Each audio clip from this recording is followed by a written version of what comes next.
Chapter 472. Yelu Hong nodded and said, "Princess is right.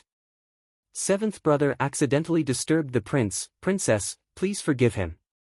Seventh brother, go quickly." Yelu Hong and Yelu Yi had always been at odds with each other in the northern tribes. It was an understatement to say that they wanted to kill each other. But now that they were in the Dechu state, they had no intention of fighting each other. Yelu Hong only gave a faint reminder. Yelu Ye's expression was ugly as he cupped his hands towards Yi Li and Imo Xiaoyao. He turned and left to change his clothes. The little episode just now did not affect everyone's mood. It was still Yelu Hong who stood up and smiled. Since seventh younger brother is the first to present a gift, this prince represents the northern tribes and imperial father to prepare a gift for the little heir. I hope that Prince Ding and Princess Consort will not dislike it. Yelu Hong waved his hand and two men from the northern tribes came forward with a brocade box. Once the box was opened, a golden light lit up the entire banquet and dazzled the eyes of all the guests. There was also an eagle in the brocade box, but it was different from the white eagle that was charging around. This was a golden eagle. It was almost the same size as the white eagle and was cast from gold. It was lifelike. Even the eyes of the golden eagle were inlaid with two green gemstones. Just by looking at the weight of the two men from the northern tribes, one could tell that this was definitely not a gold-plated object. It was a golden eagle cast from real gold. Even though there were many gold mines in the northern tribes, this gift from the northern tribes was definitely worth it. Imo Xiaoyao nodded and smiled. "Thank you, Crown Prince of the northern tribes, for your generous gift." With a wave of his hand, someone immediately came forward to take the box. Yelu Hong did not mind and smiled faintly as he returned to his seat. Afterwards, the envoys from various countries presented their own gifts. The generals of the Prince Ding mansion did not dare to fall behind and each presented a gift for the crown prince. Imo Xiaoyao didn't have too many thoughts. Even when the king of Jinan sent him 4 beauties of West Hill, Imo Xiaoyao accepted them all without blinking. Everyone looked at Prince Ding and Princess Ding with a strange expression. Yi Li took a sip of the wine and laughed softly. "Prince's luck with women is quite good." Imo Xiaoyao snorted and laughed. "To be able to marry Miss Li as my wife, I naturally have good luck with women." Yi Li raised her eyebrows slightly. "Then what does Prince plan to do with those 10 beauties of West Hill?" Imo Xiaoyao said indifferently, "After receiving so many gifts tonight, we can't not return the favor, right?" As for Yelu Yi, Yelu Hong, Mo Jingli, and Anxi, Princess Anxi was out of the question. Why not just send a few of them? Do you think they can refuse Ai's gift in return? Even if they didn't want it, they could only deal with it privately. They absolutely couldn't embarrass him in public. Hearing this, Yi Li's lips couldn't help but twitch. Mingxi and Feng San are right. Prince is becoming more and more stingy. Not only did he bet on his son's 1-month-old birthday party, he even had to pay for the gifts given by others. Mo Xiaoyao laughed. "Miss Li, you can't blame me for being stingy. Who asked us to have so many people in the Mahist army to eat and drink? Also, 2 days ago, I saw a set of beautiful jewelry from the western regions. It suits Miss Li very well. It cost me a total of 60,000 taels of silver." "Oh? For me?" Hearing the price tag of 60,000 taels of silver, Yi Li frowned slightly. That was 60,000 taels of silver, not 60,000 yuan. But hearing that Imo Xiaoyao gave it to her, she was still somewhat happy. There was no woman who didn't like a gift from her husband. Mo Xiaoyao nodded and complained, "These people really don't know anything. What does a brat like Miss Li know? It's Miss Li who has to work hard to give birth, okay? If they want to give a gift, they should give it to Miss Li." Everyone in the hall looked strangely at the harmonious couple on the main seat. Prince Ding had accepted 10 beauties from West Hill in front of so many people, but Princess Ding didn't seem unhappy at all.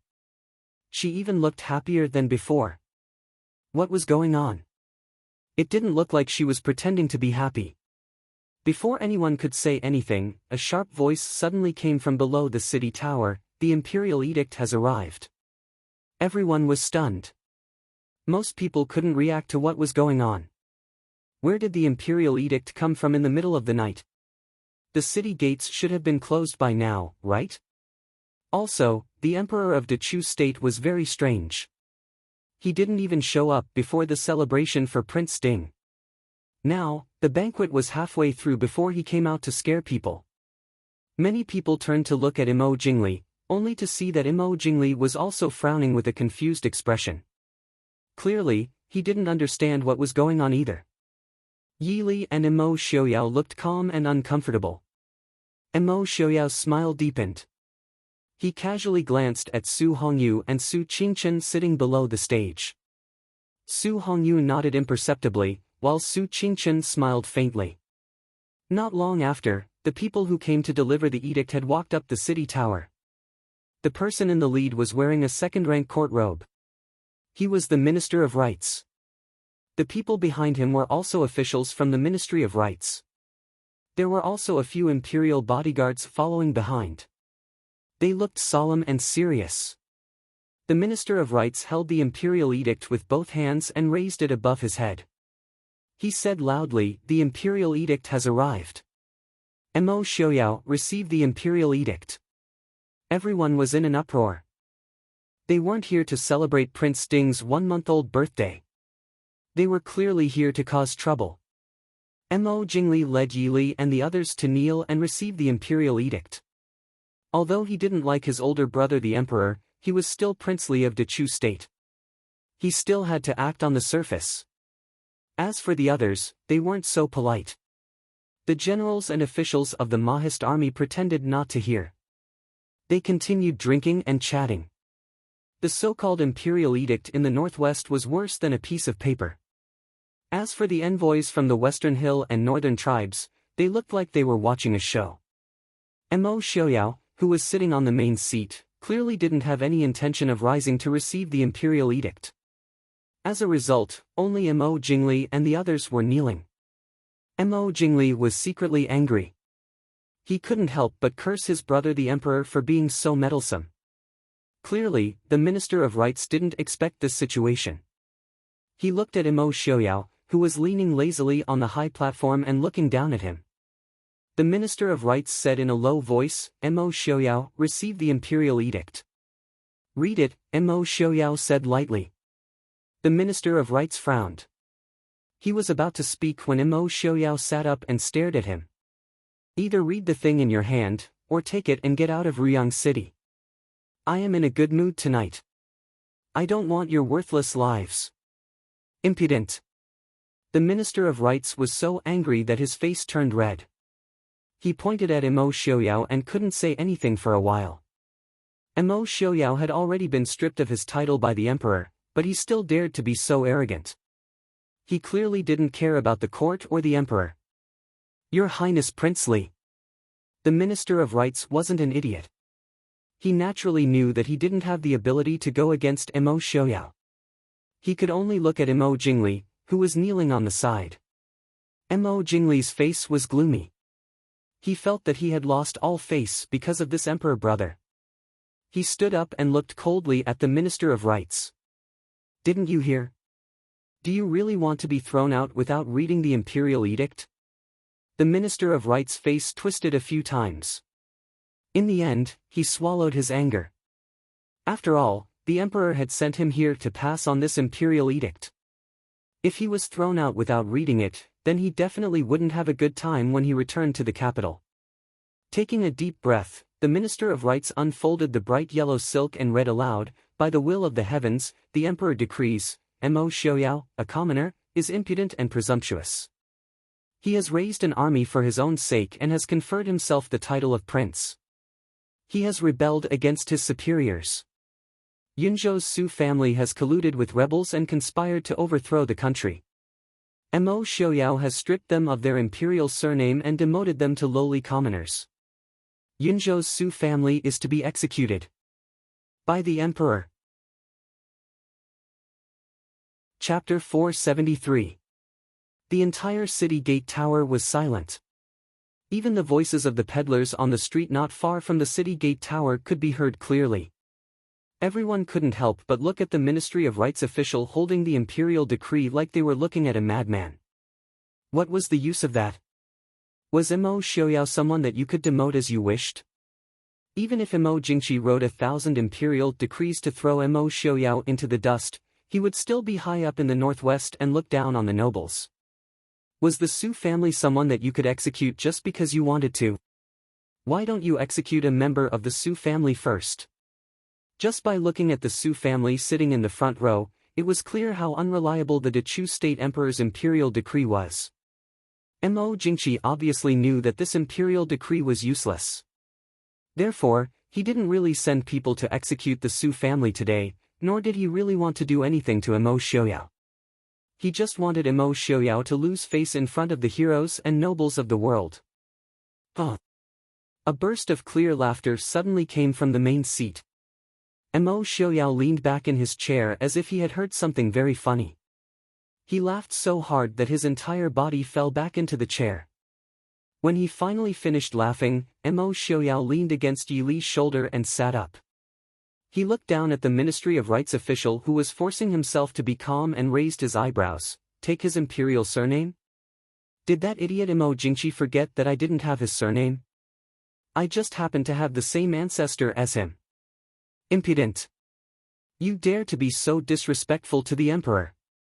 Although the Ministry of Rights official was angry, his face was also a bit embarrassed. The Dechu state was founded on filial piety. Other than being bestowed the imperial surname due to great contributions, no one could change it, including the emperor. Even if someone really committed the crime of having their entire family executed, they couldn't casually change the criminal's surname. Moreover, Mo Xiaoyao's surname was originally Mo, and it wasn't a surname bestowed upon him by the emperor. In addition, although the two families came from the same source, after the founding of Taizu, they established their own ancestral temples. Mo Xiaoyao and Mo Jingqi had the same surname, but they could no longer be considered to have the same ancestors. Mo Jingqi had the power to expel many of the prince's relatives from the clan, but that did not extend to Mo Xiaoyao. However, no matter how awkward it was, he could not tolerate Mo Xiaoyao calling the emperor an idiot in front of everyone. Mo Xiaoyao faintly raised his eyebrows, completely ignoring the furious Minister of Rights. Those who were sent by Mo Jingqi to the northwest to die were obviously not important characters. He was most likely the newly appointed Minister of Rights. Mo Xiaoyao did not bicker with him, but the generals of the Mahist army could not tolerate it. They all opened their mouths and cursed angrily. The men who came out of the military camp naturally did not have the elegance of the scholars in the imperial court who scolded people. They dared to use all kinds of vulgarities. Mo Jingqi had probably never been scolded this much in his entire life. Mo Xiaoyao leisurely enjoyed the curses of the soldiers and did not have any intention of restraining them. After all, Mo Xiaobao's 1-month birthday banquet was over. The rest of the banquet was time for entertainment. Below, Lei Tingfeng sat next to Genom of Gojoseon and furrowed his brows. In a low voice, he asked, Fu Wang, what do you think Prince Ding means by this? If word of Mo Jingqi's ruckus spread out, Mo Xiaoyao's face would not look good. If Mo Xiaoyao wanted to stop this matter, those officials would not be able to enter. Now, looking at Mo Xiaoyao's appearance, not only did he not intend to stop it, he even seemed to be adding fuel to the fire. This made Lei Tingfeng somewhat unable to understand what Mo Xiaoyao wanted to do. Genom of Gojoseon slightly narrowed his eyes and glanced at Mo Xiaoyao, who was sitting on the main seat with a smile on his face but a hint of coldness in his eyes. His gaze then landed on Yi Li. Yi Li quietly sat next to Mo Xiaoyao. Her gaze was indifferent as she watched the farce in front of her, as if she did not have any intention of getting angry. Genom of Gojoseon naturally knew that Yi Li was not a woman without a temper. In reality, it was just that she rarely lost her temper. Once she was truly angry, not to mention women, most men in this world would not be able to bear it. The Su family seated below also seemed to be rather calm. Even the third and fifth young masters of the Su family, who had the worst tempers, sat quietly and drank wine, as if this matter had nothing to do with them. After a moment of silence, Genom of Gojoseon's heart skipped a beat. In a low voice, he said, I'm afraid Mo Xiaoyao and the Dechu state will truly fall out. This was not good news for West Hill. West Hill and even the northern tribes and southern Zhao had been sparing no effort in trying to drive a wedge between the Dechu state's royal family and the Prince Ding mansion. But they definitely did not wish for the two to truly fall out. If the Prince Ding mansion and the Mahist army were said to be an extremely sharp sword, then the Dechu state was a somewhat rusty sheath. But when necessary, it could restrain the actions of the Prince Ding mansion and the Mahist army. It could allow the people who were forced into a corner by the sharpness of this sword to have room to breathe and a chance to counterattack. Just like when Imo Xiaoyao led the army to conquer the south. If not for the imperial court restraining him, the Nanzhao kingdom would have been destroyed in name, even if it had not been destroyed. And once the Mahist army truly broke away from the control of the Dechu state, it would be like an unsheathed sword. When it wanted to swing somewhere, it would inevitably bring destruction and bloodshed, and no one could stop it. Lei Tingfeng was startled. As the crown prince of West Hill's Genom of Gojoseon, he could naturally understand the crux of the matter. But he did not understand why Imo Xiaoyao chose this time to break off relations with the Dechu state. Previously, when the Mahist army struggled on the battlefield and was stabbed in the back by Imo Jingqi, Imo Xiaoyao did not do anything. After Yili fell off the cliff, although Imo Xiaoyao killed 7,000 soldiers and occupied the northwest, he did not really do anything. Even when Imo Jingqi stripped him of his throne, he did not care. But today, looking at the situation in front of him, Lei Tingfeng understood that Imo Xiaoyao did not intend to continue enduring. Was it because of the Su family? He looked at the calm members of the Su family sitting across from him. From the white-haired master Qingyun to the oldest fifth young master of the Su family, each of them had an extraordinary aura. But if it was said that Imo Xiaoyao officially broke off relations with Imo Jingqi because of them, it would not make sense. After all, the Su family had been in the northwest for many days. Genom of Gojoseon laughed coldly and said lightly, Imo Xiaoyao is right. Imo Jingqi is really an idiot. He fell into Imo Xiaoyao's trap. Imo Xiaoyao was waiting for him to make the first move. With the pride of the Mahist army, it would be strange if they did not make trouble after being humiliated by Imo Jingqi. Amidst the shouting and cursing, Imo Xiaoyao calmly raised his hand. The shouting and cursing of the Mahist army immediately quieted down. Everyone looked at Imo Xiaoyao, who slowly stood up from his seat, and Yili, who stood up with him. The two of them stood side by side high up in the air, making everyone feel as if they were looking up to them. Imo Xiaoyao smiled coldly as he looked at the Minister of Rites, whose face was green with anger. Then his gaze swept over Imo Jingli. Imo Jingli's heart suddenly tightened. He stared closely at Imo Xiaoyao. The hands behind his back also secretly clenched. Imo Xiaoyao, what are you trying to do? Imo Xiaoyao said, I know what Imo Jingqi wants to say. Since everyone is here today, I also have some things to say. After you hear it, I will bring it back to Imo Jingqi without missing a single word. Chapter 474. Behind him, Zhuojing held a roll of bright yellow silk and walked over. Imo Xiaoyao casually took it and looked at it. Without even opening it, he casually threw it down and said, Feng San, read it. Feng San, who was originally still drinking with Zhang Qilan, jumped up from the ground. His beautiful red clothes flipped in the air, and like a red cloud, he landed in the center of the hall. In his hand, he was holding the bright yellow silk. Imo Jingqi is muddle-headed and tyrannical, framing loyal people. As an emperor, he does not care about the stability of the country. First, he colluded with the enemy country to plot against the late Prince Ding Imo Xiuwen, causing the late emperor to die at the border. Tens of thousands of innocent Mahist army died. Then, he colluded with the enemy country to kill the Mahist army, and the Chu state's imperial family and the Mahist army have a grudge against each other for killing their father and brothers, and then for framing and slandering them. The Mahist army has been loyal to the Dechu state for generations. Today, they have suffered such humiliation and hatred, causing their ancestors to be ashamed and their souls to be unable to rest in peace. Now, with Feihong Pass as the boundary, the Mahist army and the Dechu state will be separated. All ties will be severed. Feng Zhiao read out his own words on the silk, which seemed to contain internal energy. Not to mention the originally quiet city gate tower, even the noisy streets in the distance instantly became quiet. Feng Zhiyao's clear and heavy voice immediately rang through half of Ruyang City.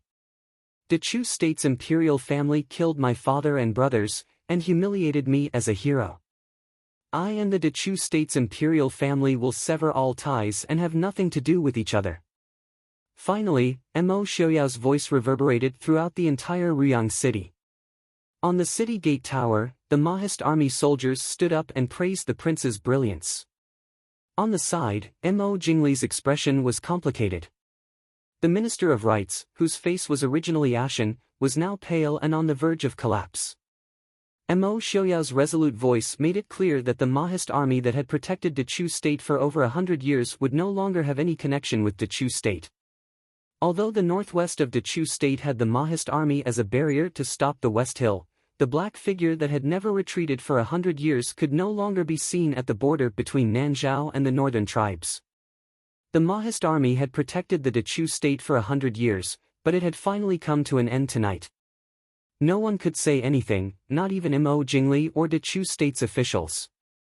The entire tower was silent. Everyone looked up at the young man and woman who were standing side by side on the main seat. Everyone thought the same thing in their hearts: this chaotic world is really coming. After that, the banquet was the usual music and dance. However, no one present paid any attention to the enchanting dancers or the moving music. Almost as soon as Mo Xiaoyao and Yili left, all the guests left with them. It was important to go back and discuss this matter. At this time, no one was in the mood to enjoy the wine and dance. The next morning, the announcement made by Prince Ding on the city gate tower the night before was quickly sent out by various people in all directions through various channels. But while they were shocked, the envoys of Xiling, northern tribes, Nanzhao, and the Chu state did not leave the next morning. In the Prince Ding mansion, the meeting hall was filled with people early in the morning. Many of them had dark circles under their eyes. It was clear that they had not slept well. Mo Xiaoyao and Yili walked into the hall side by side. Everyone hurriedly stood and bowed. Greetings to the prince, Wang Fei. The two sat down. Mo Xiaoyao smiled faintly and said, "No need for formalities. Everyone, sit as you please. General Zhang and Feng San, what happened? Did you not sleep well last night?" Feng Zhiao rolled his eyes. Last night, the envoys of the four countries and the common people were not the only ones who had been frightened by their prince. The one who had received the real surprise was him, Feng San. The prince had not given him any notice beforehand. When he received the silk and opened it, if he did not have great willpower, he almost threw the thing in his hand out. He barely managed to calmly read the words on it. No one knew that Feng Zhiao's hands were still trembling when he returned to his seat. Feng San felt that he had been deeply hurt. Mo Xiaoyao looked with a smile at his subordinates who all had different expressions. He smiled and said, "What? Are you all frightened? Are you afraid? The prince should have done this long ago. What do we have to be afraid of?" Lu Jingxian said in a clear voice. The others all agreed. In an instant, the hall was filled with noise and excitement. "Prince, since you've decided to break off relations with the Chu state, the misunderstanding that the people of the Northwest, and even the Chu state, have towards the prince and the Prince Ding mansion can be resolved," Su Hongyu said mildly. Mo Xiaoyao nodded. "What do you think, teacher?" Su Hongyu said, "Strike first to gain the initiative. Clearly announce the grudge between the royal family of the Chu state and the Prince Ding mansion to the world. Although most of the people are illiterate, they are not unreasonable." Feng Zhiao agreed, "What Mr. Hongyu said is extremely true. If we announce it to the world now, by the time the news reaches the Chu capital last night, the whole world will know about Mo Jingqi. This young master wants to see how he will turn the tide." Everyone agreed with Su Hongyu's words. Back then, when Mo Jingqi tried his best to smear the Prince Ding mansion's reputation, the Prince Ding mansion did not refute him at all. They had been waiting for this day. The more the people hated and misunderstood the Prince Ding mansion, the angrier they would be when they learned the truth. Of course, this anger was directed at Mo Jingqi. Mo Xiaoyao and Yi Li naturally didn't have any objections. Mo Xiaoyao looked at Su Hongyu and said, "We'll have to trouble Mr. Hongyu for this." Su Hongyu was a great scholar whose name was known throughout the world. Leaving this matter to him was naturally twice the result with half the effort. Su Hongyu nodded in agreement. He dismissed the high-ranking officials who had entered the mansion early in the morning, leaving behind only a few of his trusted subordinates and the governor of Ruyang City, Zhou Yu. Although Zhou Yu was still young, although he was not outstanding in handling the government affairs, he still followed the rules and did not make any mistakes. Considering his age and experience, it was already excellent. Furthermore, his strict and serious conduct made Mo Xiaoyao and Yi Li very satisfied. "Lord Zhou, have the envoys of Xiling and the northern tribes bid farewell today?" Yi Li asked. Zhou Yu stood up and said respectfully, "Princess, currently, we have not received any letters of farewell from the envoys. However, this morning, Genom of Gojoseon of Xiling, the seventh prince of the northern tribes, and Prince Li of Dechu State all left the city early in the morning, saying that they wanted to enjoy the scenery of the northwest." Yi Li smiled and said, "Let them go. The envoys of the various countries are guests. We must make them feel at home. I hope that Lord Zhou will take care of this. If there are any problems, just send someone to the mansion to report. Of course, if there are people who do not abide by the rules and want to cause trouble in the northwest, Lord Zhou need not be polite. The 2,500 Black Cloud cavalry stationed outside the city will be at your disposal at any time." Speaking of the organization of the Black Cloud cavalry, Yi Li couldn't help but frown. She was used to numbers in the past. This variety of army names made her dizzy. The Black Cloud cavalry had about 50,000 people. They were divided into the Eagle, Lion, and Tiger armies. Each army had about 16 to 17,000 people. Each army was divided into 5 divisions, each division about 3,000 people. The ones stationed near Ruyang were the Eagle Army. Zhou Yu's expression changed. With his age and experience, he had never thought that he would be so trusted by the prince and princess. He hurriedly said, "Prince and princess, please do not worry. This subordinate will not betray the prince and princess's trust." Mo Xiaoyao clearly saw his thoughts. He nodded and said, "I do not like to use people based on experience and age. Earlier, you were able to support the people of Ruyang City. I and Princess have entrusted Ruyang City to you. You only need to worry about the formalities." Zhou Yu suppressed the surging emotions in his heart and respectfully said, "This subordinate accepts the order. This subordinate will leave." Seeing Zhou Yu turn and leave, Su Qingchen smiled and said, "Prince has managed his subordinates well. No wonder the Mahist army is so united." Mo Xiaoyao smiled and said, "Young Master Qingchen is too polite. I's subordinates are all rough people. To be honest, I don't have many civil officials. At the time, I had no choice but to bring up Zhou Yu. Fortunately, he is diligent and strict. He is not bad. In the future, I will have to trouble young Master Qingchen and the 2 sirs." Su Qingchen raised an eyebrow. His smile was light and calm. "Prince trusts the Su family." Mo Xiaoyao raised an eyebrow and said, "If he doesn't trust one, why is he doing this? Also, if even the Su family doesn't trust one, who else can? You can't expect I to do everything personally, right? These people in the Mahist army, it's not a problem to have them lead troops to fight, but to have them handle government affairs is more difficult than taking their lives." Chapter 475. On the side, Lu Jingxian nodded in agreement. When they had just taken over the northwest, a large number of officials had been replaced. These generals had also been in charge of local affairs for a period of time. Those days were simply unbearable to look back on. On the side, Lu Jingxian nodded in agreement. When they had just taken over the northwest, a large number of officials had been replaced. These generals had also been in charge of local affairs for a period of time. Those days were simply unbearable to look back on. After chatting and laughing for a while, everyone's expression became serious and they began to talk about serious matters. Su Hongyu asked, now that the Northwest has really drawn a clear line with the Dechu state, what does the prince plan to do first? Mo Xiaoyao respectfully said, please guide me, teacher. Su Hongyu shook his head. Prince doesn't need to be so polite. I'm sure the prince knows what to do. There's no need for this old man to guide you. This old man's opinion is that the first thing to do is to reunify the positions of the officials, as well as the prince's real position in the northwest for the Mahist army. Mo Xiaoyao was silent for a moment, then said, reunifying the positions of the officials is imperative. But I don't understand the so-called position of the Mahist army and the northwest that teacher spoke of. Su Hongyu looked at him and said, now the Northwest and the Dechu state no longer have anything to do with each other. So how does the prince plan for the future of the Northwest and the Mahist army? Will each occupy a region and peacefully maintain the status quo? Or will you open up new territory and unify the world?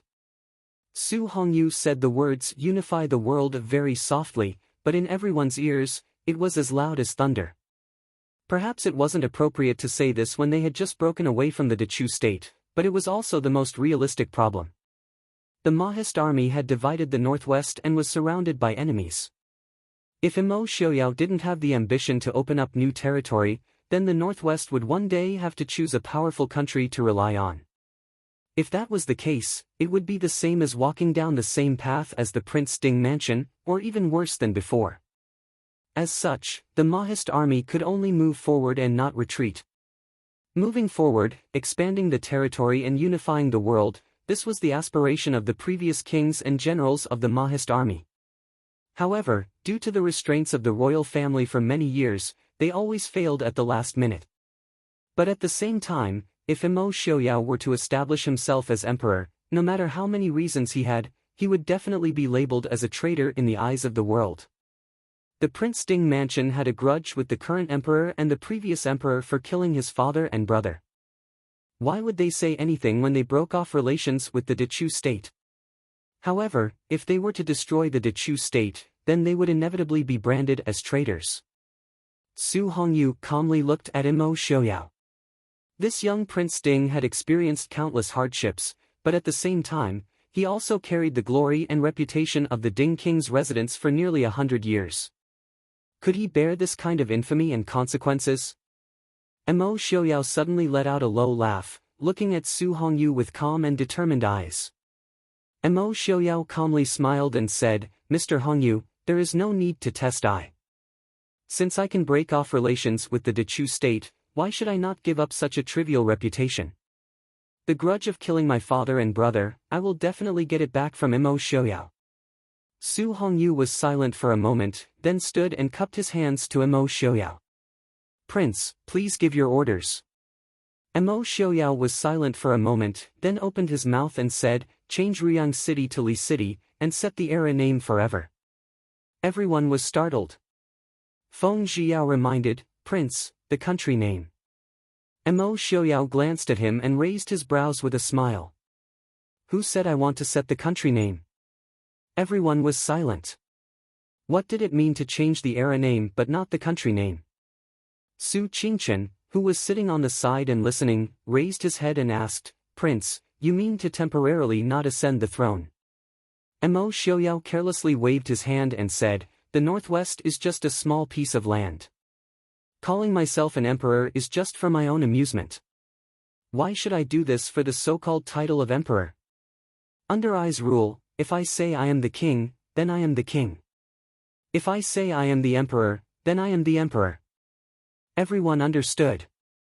This era name was just to distinguish it from the Dechu state's era. Without an emperor, there would naturally be no country name.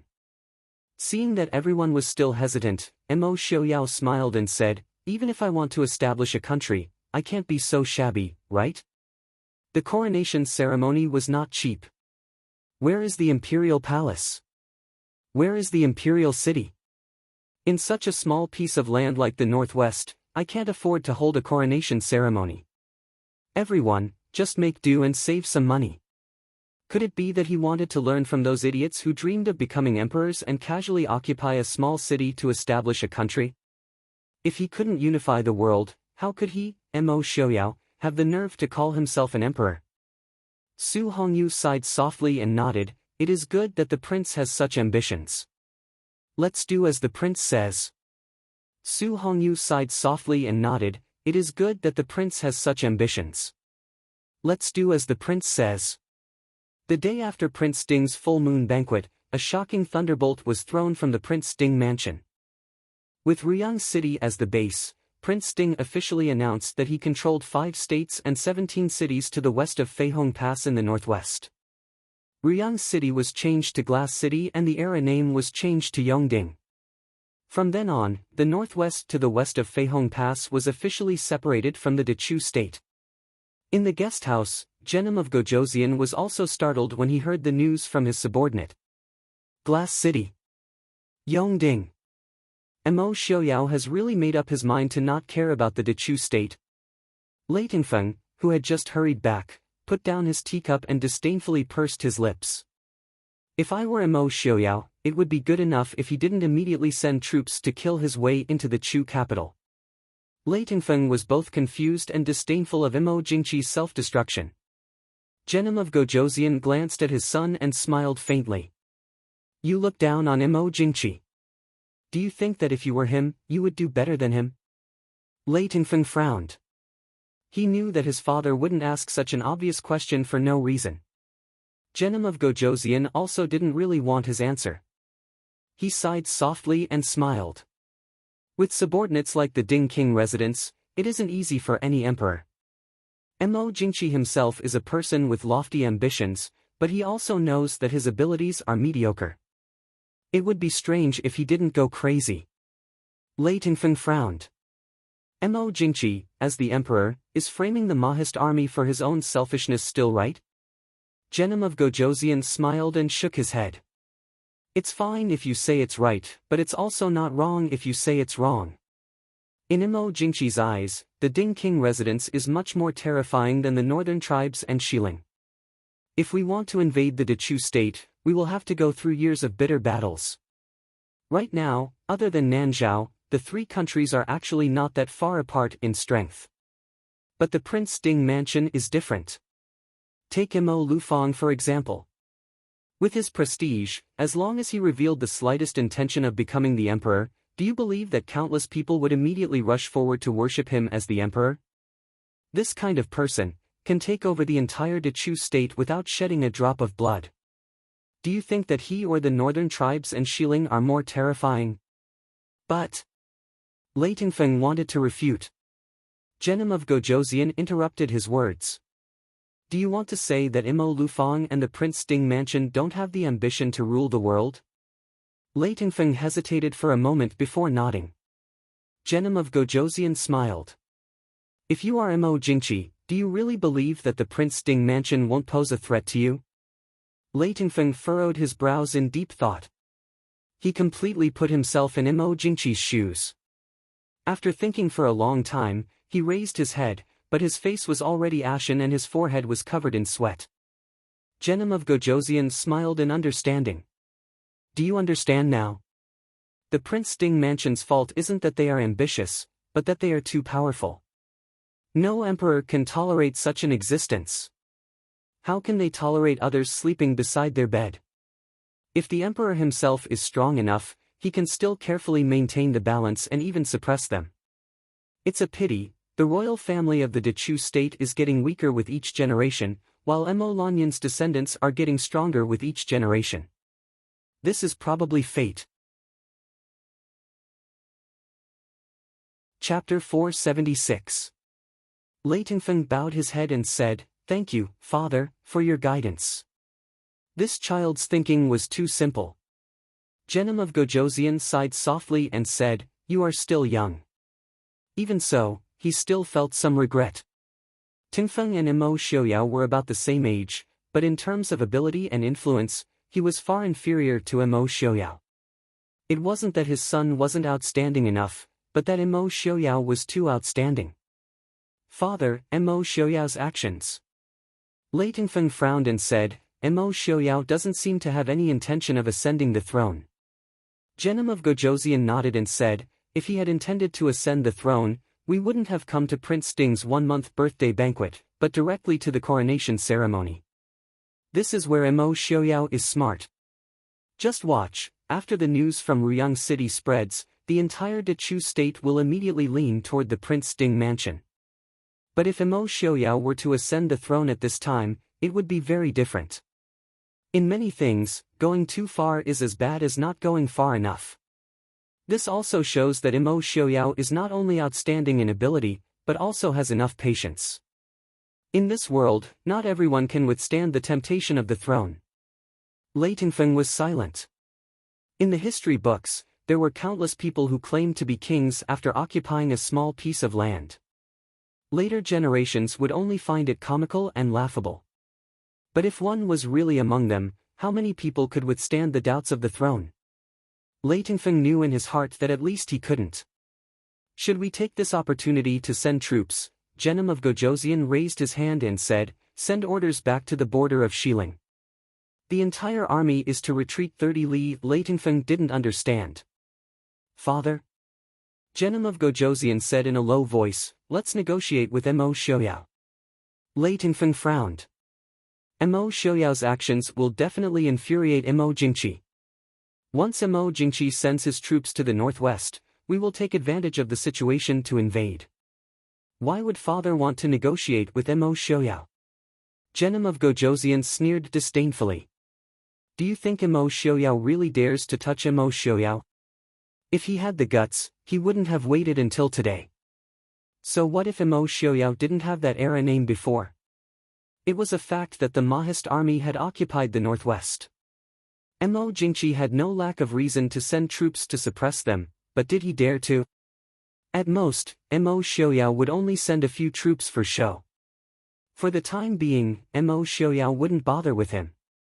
When the time comes, the Mahist army will turn around and target us. Lei Tingfeng said, our West Hill isn't afraid of the Mahist army. Genom of Gojosian smiled. That's right. We aren't afraid of the Mahist army. No matter how powerful the Mahist army is, they won't be able to wipe out the West Hill with just the strength of the Northwest. But if the northern tribes and the southern tribes interfere, will you be afraid? None of them were easy to deal with. They weren't the only ones who knew how to loot a burning house. Lei Tingfeng was silent. The news of the Mahist army breaking off relations with the Dechu state spread like the wind throughout the entire Dechu state and the surrounding countries.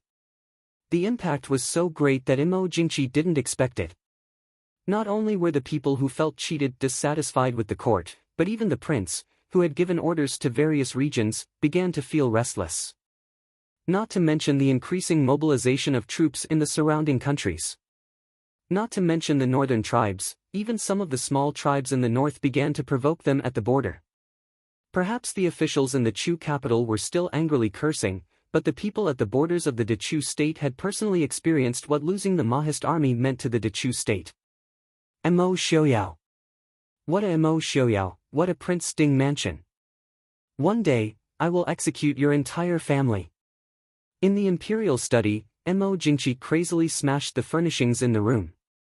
This time, he was completely helpless against Mo Xiaoyao. Mo Xiaoyao had thrown such a huge bomb at his son's 1-month birthday banquet. By the time the news reached the Chu capital, it would have spread throughout the world. Not to mention that Mo Jingqi wanted to refute or counterattack, there would be countless scholars who would collectively submit memorials to the court every day. Those memorials were more like questions than memorials. However, the evidence given by the Northwest was conclusive, and there were no flaws in the reasoning.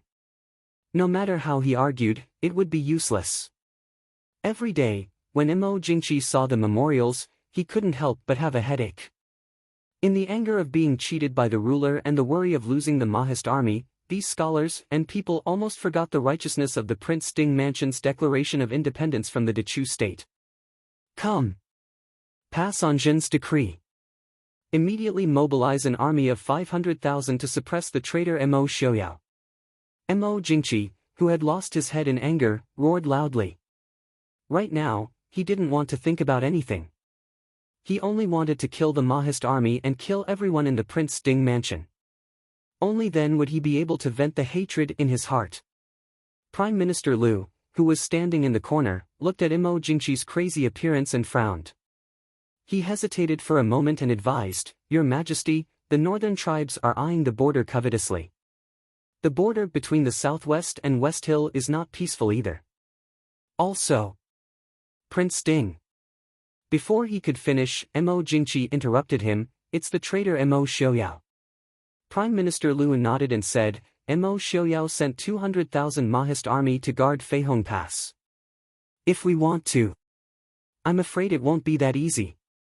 Emperor, please reconsider." There were at least 400,000 Mahist army in the northwest. Although the military strength of the Dechu state was several times that of the Mahist army, there were only a few who could really compete with the Mahist army. If they wanted to conquer the northwest, the Dechu state had to be prepared to gamble with the whole country. But no matter how they looked at it, it was obviously not worth it. How could Imo Jingqi not know this? It was because he understood this that he was even angrier. "Get out! Get out!" Imo Jingqi roared angrily. He grabbed something on the table and threw it over. Prime Minister Liu was old. Although the flying inkstone didn't hit him, he was still shocked. Taking a look at Imo Jingqi, who was supporting himself on the table with an angry face, Prime Minister Liu's eyes darkened. He quickly stepped out. In the Prince Ding mansion, Yili took the letter from Zhuojing and raised her eyebrows. The letter was sent by Tan Jiji. Naturally, it was to remind Yili that it was time to release Xu Manlin, who had been imprisoned by them for a long time. Although Shenyang and Dr. Lin had verified that the Biluo flower they brought back from the Chu capital was real, Yili still didn't care about Xu Manlin and didn't release her before the medicine was developed. Zhuojing asked, "Princess, should we reply?" Yili folded the letter with a smile and put it back.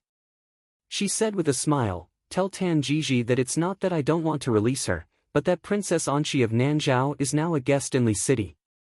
If she knows that the saint of Nanjiang is here, it won't be good. Tell him to wait a few more days.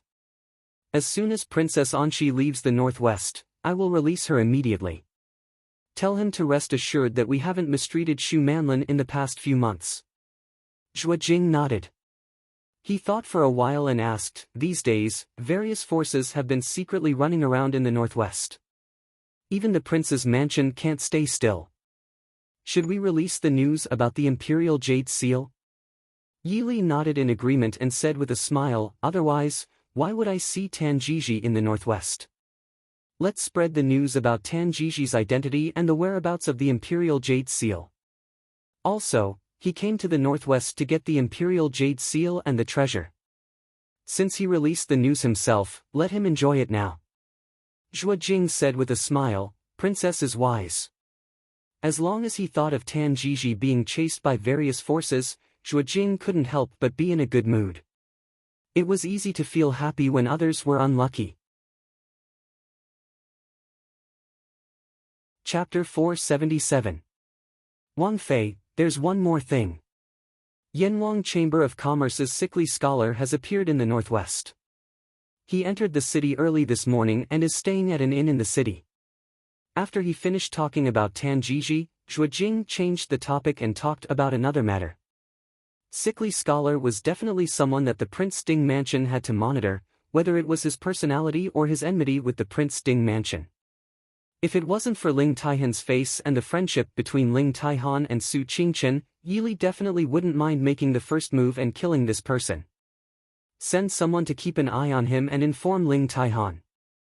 If he dares to do anything he shouldn't do in Li City, don't blame me for not giving face to the head of the Yanwang chamber.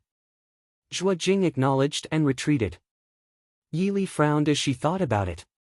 It had been more than half a month since the blue sky flower was brought back from the Chu capital. Shenyang and Dr. Lin had been studying it behind closed doors every day and she didn't know when they would receive it. Although she usually couldn't see anything wrong with Mo Xiaoyao, Yili still understood that with such a poisonous poison and old injury in his body, Mo Xiaoyao definitely wouldn't be comfortable. After thinking about it, Yili got up and walked towards the courtyard where Shenyang and Dr. Lin were staying. As soon as she entered, she heard Shenyang and Dr. Lin quarreling non-stop. Shenyang usually acted like a famous scholar. Even if his mouth was a bit poisonous, he rarely quarreled with others without any grace. Dr. Lin's personality was strange, but after interacting with him for a few months, Yili had never seen him like this. He was just about to roll up his sleeves and fight with someone. Stepping into the courtyard, Yili smiled and said, "Mr. Shen, Master, what's wrong with the two of you?" Shenyang snorted and raised his chin proudly. This genius doctor doesn't want to lower himself to the same level as a country bumpkin. Dr. Lin didn't hold back and looked at him with disdain. It's a country bumpkin who doesn't want to lower himself to your level. How dare you call yourself a genius doctor when you're so rigid? You've killed many people over the years, right? Shenyang was furious. He jumped up and said angrily, "Old man Lin. Don't take advantage of your seniority to think that I don't dare to beat you up. You actually dare to slander this old man's medical ethics." Dr. Lin sneered, "Do you think I'm afraid of you? Did the diarrhea yesterday feel good?" Yili couldn't help but cover her face and groan. As the saying goes, a mountain can't accommodate two tigers. This courtyard obviously couldn't accommodate two godly doctors. In the beginning, the two of them were chatting as if they wished they could have known each other earlier. How did they end up drugging each other in just a few months? She hurriedly held back the two men who were about to fight. "Mr. Shen, be gentlemanly. Master, don't be angry, don't be angry. We can talk this out." Dr. Lin snorted and squinted at Shenyang. "For the sake of Princess Ding, this old man won't argue with you." Shenyang snorted even louder than him. He waved his hand and smoothed his sleeves. Recovering his scholarly demeanor, he asked, "How does Wang Fei have the time to come here?" Yili was speechless. "If I didn't come, would you have killed each other?" In reality, Yili was worrying too much.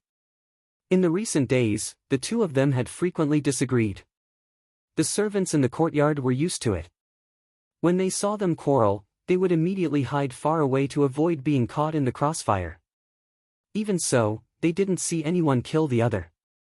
The three of them sat down. Shenyang looked at Yili and said, "This old man understands why Wang Fei has come." Yili nodded with a faint smile and said, "Then Mr. Shen and Master must have made some progress." Shenyang and Dr. Lin looked at each other and then talked. The reason they quarreled every day was because they had made some progress. But the two of them couldn't agree and neither could convince the other. The ancient recipe for the bailuo flower had been lost for almost 1,000 years and the recipe was extremely complicated. There were many places that were written that were wrong. If one place was wrong, the consequences would be unthinkable. Hearing Shenyang's words, Yili was silent for a moment. She also understood that nothing could be solved so easily. Much less an ancient recipe that had been lost for thousands of years. But the bailuo flower wasn't a medicinal ingredient that could be found anywhere and it wasn't allowed to be tested. What is Mr. Shen and Master's opinion? Hiding the disappointment that flashed through her heart, Yili asked. Shenyang looked admiringly at Yili and said, "A more conservative method. Using the bailuo flower as medicine can temporarily suppress the fire and cold poisons in the prince's body. It can guarantee the prince's safety for many years." Yili shook her head and rejected Shenyang's method. Anyone with eyes could see that the future days wouldn't be peaceful. If something happened to Emo Xiuya's body, then it would be better to let the Mahist army and the people of the Prince Ding mansion die. Also, where in the world could they find a second bailuo flower? After thinking for a long time, Yili said, "The prince's body is fine for now. Please continue your research." In reality, the two of them also didn't think the conservative method was good, but they didn't dare to take Emo Xiuya's life as a joke. Hearing Yili say this, they naturally agreed. Leaving Shenyang's courtyard, Yili's mood was a bit gloomy. Strolling along the corridor, Yili suddenly stopped and said in a deep voice, "Qin Feng, go invite sickly scholar over. This consort wants to see him." Yes, this subordinate obeys. Sickly scholar's poison skills could be said to be unparalleled in the world, but his martial arts skills weren't as good because of his body. Since Qin Feng knew his specialties and weaknesses, it wasn't difficult for Qi Lin to invite him over as a guest. Third Pavilion Master, long time no see. How have you been? Yili led her people into the parlor and smiled as she looked at the young man sitting in the parlor with a sinister expression on his face. Sickly Scholar heard this and turned around. He narrowed his eyes and stared at the quiet woman in green. His eyes flashed with a malicious light. Cough cough. Princess Ding. It has indeed been a long time. What? Mo Xiaoyao isn't dead yet? Yili wasn't angry and smiled. Third Pavilion Master, thank you for your concern. The prince is fine. Otherwise, why would Pavilion Master go through so much trouble to come to Glass City from Xiling?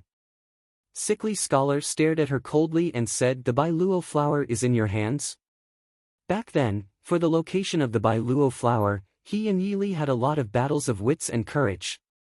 He didn't expect that in the end, the item would fall into Yili's hands first. Yili lowered her eyes and said indifferently, Mo Jingqi or Tan Jiji told you? Sickly Scholar raised his eyebrows. Yili smiled faintly. When Feng San came back from the capital, he told me that he was being chased by people from the Yanwang Chamber of Commerce. This consort guessed that it wouldn't be long before I meet Third Pavilion Master. However, Yili changed the topic and her calm eyes were tinged with a trace of coldness. Third Pavilion Master dared to come to my Glass City alone. Do you not care about this consort and the Prince Ding mansion, or do you think that this consort wouldn't dare to touch you because of Pavilion Master Ling?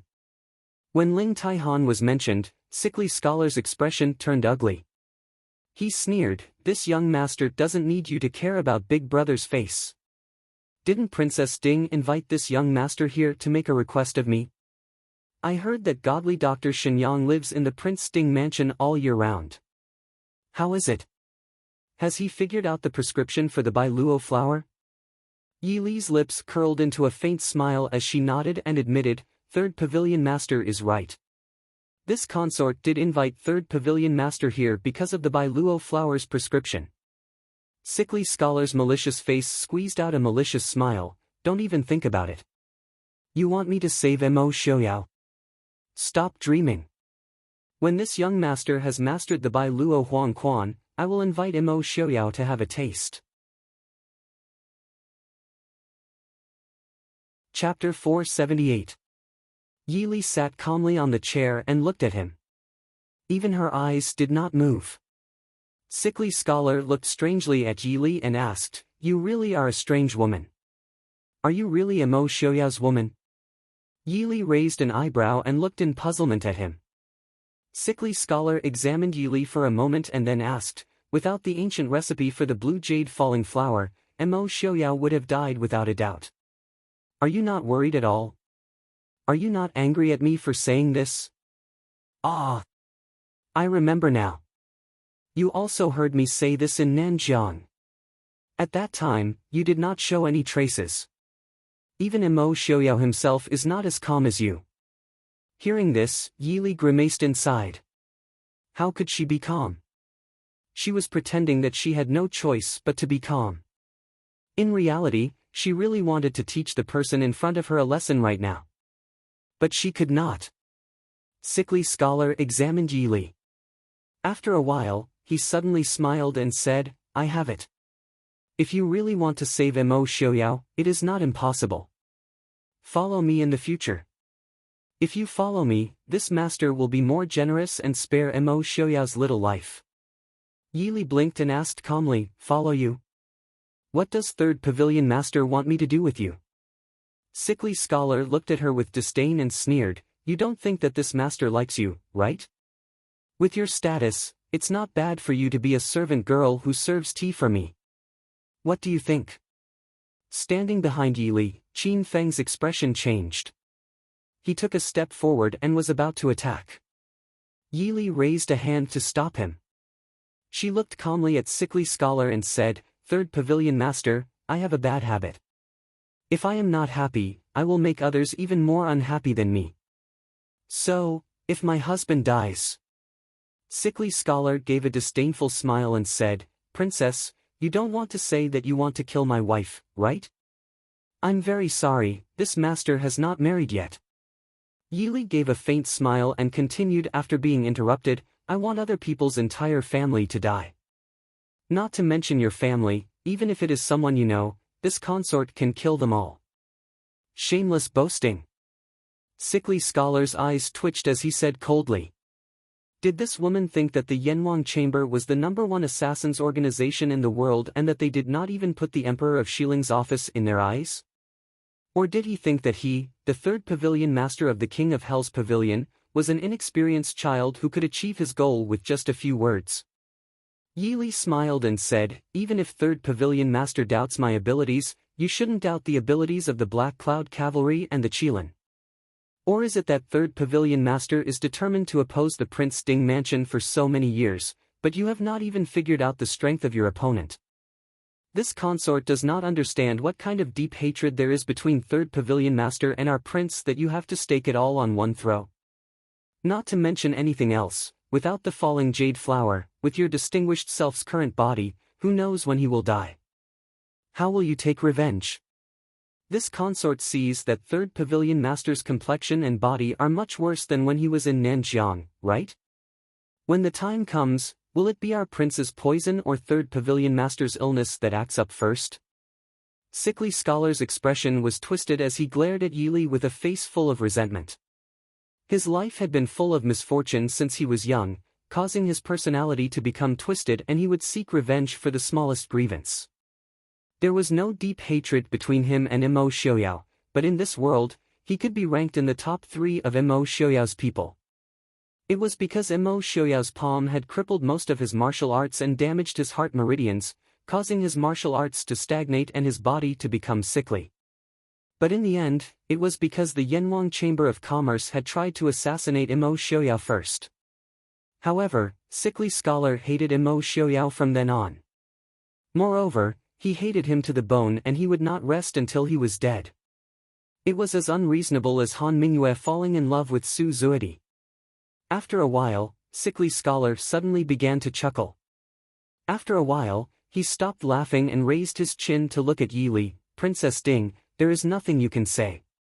Even if I die, I will drag Mo Xiaoyao down with me.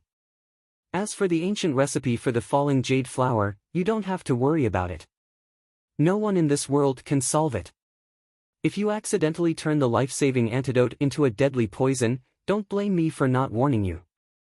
Yili quietly looked at him for a while, then slowly smiled. In that case, third pavilion master can stay in the Prince Ding Mansion for the time being. Why don't you see who will live longer, Prince or you? Even if there is no antidote, as long as Prince is alive, he will be able to call the wind and summon the rain. As for you, you will have to lie in bed for half a year. Other than playing with some useless poisons, you are just a useless piece of trash hiding under Pavilion Master Ling's protection. Yi Li's voice was soft and slow. Even her face had a gentle and refined smile. However, the words that came out of her mouth were like sharp blades that stabbed into Sickly Scholar's heart without hesitation. Sickly Scholar's eyes suddenly widened. He stared at Yili with an indescribably terrifying expression. He suddenly stood up and threw himself at Yili. Bitch! You're speaking nonsense. However, he didn't even have the chance to touch Yili. A fierce palm wind knocked him out and threw him into a chair to the side. Before he could recover, a cold and harsh voice came from the door. Sickly Scholar? I think you don't want to be Sickly Scholar, you want to be a dead scholar. The tall man who appeared at the door was dressed in a purple brocade robe with cloud patterns. His white hair was casually tied up. He unconsciously exuded an aura and majesty that surpassed all living beings. Who else could it be but Mo Xiaoyao? Sickly Scholar was sent flying into a chair by this sudden attack. He immediately spat out a mouthful of blood. It was clear that his injuries were not light. However, everyone present knew that Mo Xiaoyao had definitely held back. Otherwise, with Mo Xiaoyao's strength that could cripple most of Sickly Scholar's martial arts and almost break his heart, there was no way that Sickly Scholar would still be breathing after this attack. Mo Xiaoyao stepped into the reception pavilion with a murderous aura. His eyes seemed to freeze over as he stared at Sickly Scholar. Mo Xiaoyao was filled with killing intent towards Sickly Scholar. Sickly Scholar didn't feel the slightest bit of gratitude towards Mo Xiaoyao's mercy. He propped himself up and glared at Mo Xiaoyao with eyes that were about to pop out of their sockets.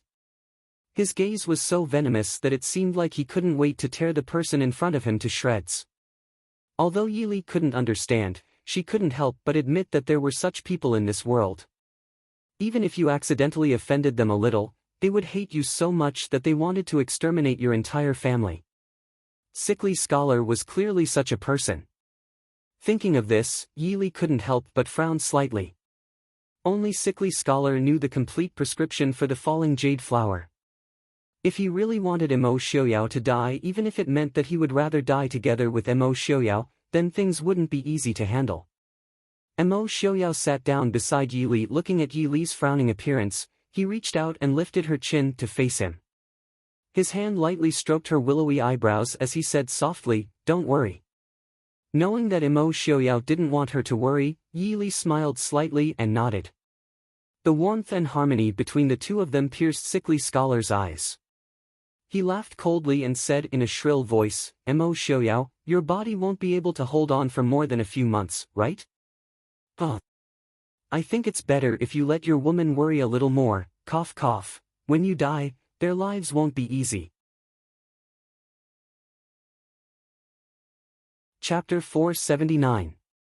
Third Brother, Shut Up. Before Mo Xiaoyao could fly into a rage, a tall and straight voice came from the door, walking in with a majestic gait. It was the great pavilion lord of the Yanwang Chamber, one of the four great experts, Ling Taihan, whom Yili had met once in Nanjiang. Although Sickly Scholar was arrogant and unruly, he was extremely respectful towards this sworn brother of his. If it was anyone else who had been told to shut up, they would have probably thrown a handful of poisonous sand at him.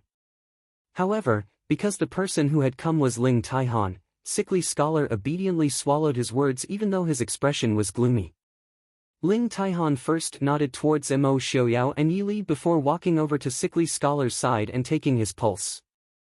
After discovering that the injury wasn't serious, he let out a sigh of relief and cupped his hands towards Mo Xiaoyao. "Many thanks to Prince Ding for being lenient."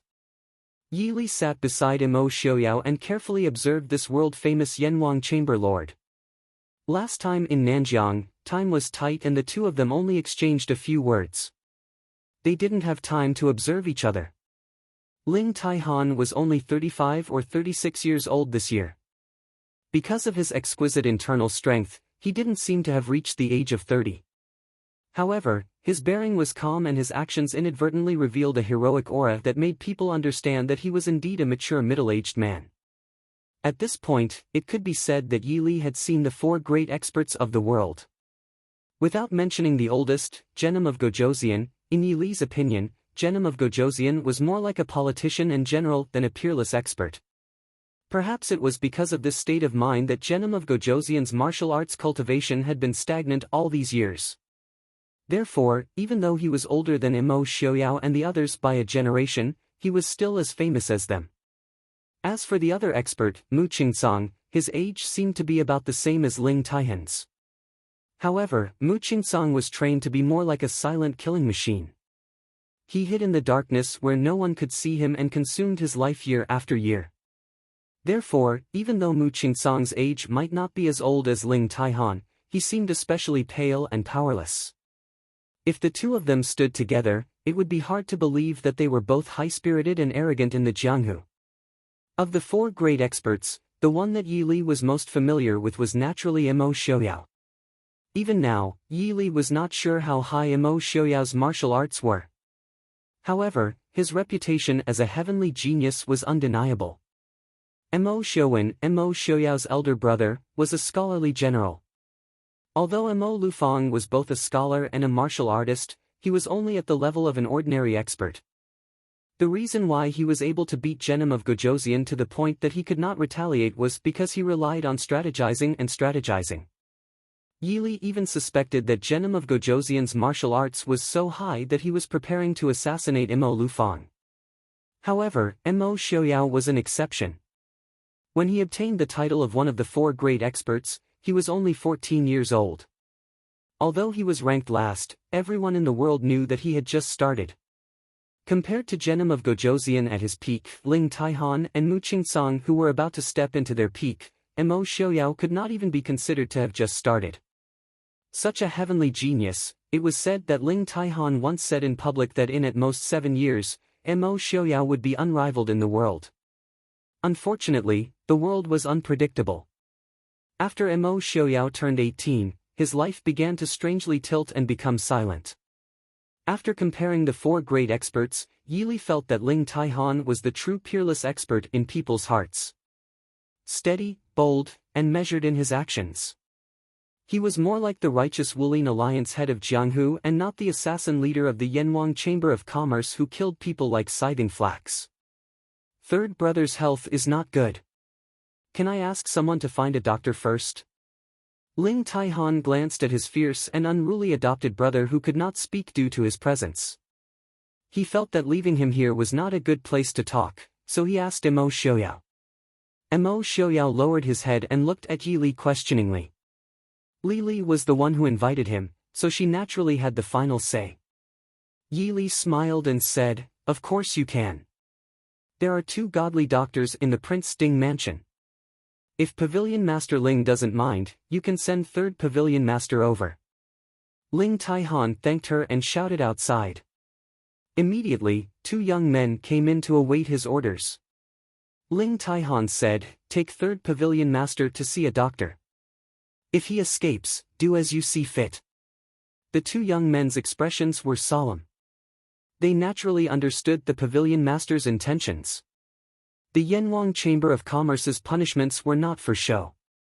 Just as the 2 of them were about to ask Sickly Scholar to leave, Sickly Scholar's eyes flashed and he coldly said, "Scram. Third brother." Ling Taihan's expression sank. He looked unhappily at Sickly Scholar's sallow and slightly pale face. Sickly Scholar also knew that his adopted brother was truly angry. However, he had just been hit by Mo Xiaoyao and was not lightly injured. Now that he was being suppressed by Ling Taihan, he was filled with anger and frustration that he had no way to vent. He was born with a leftist personality. After being suppressed by Ling Taihan, he did not even care about his older brother, whom he had respected since he was young. He sneered at Ling Taihan and roared, "You don't need to worry about my life or death. Didn't you dislike me for causing trouble? Wouldn't it be better if I died?" Hearing this, Ling Taihan's expression sank. Before he could react, a black shadow flew in from outside. Before the person could stand still, there was a "pa" sound and a heavy slap landed on Sickly Scholar's face.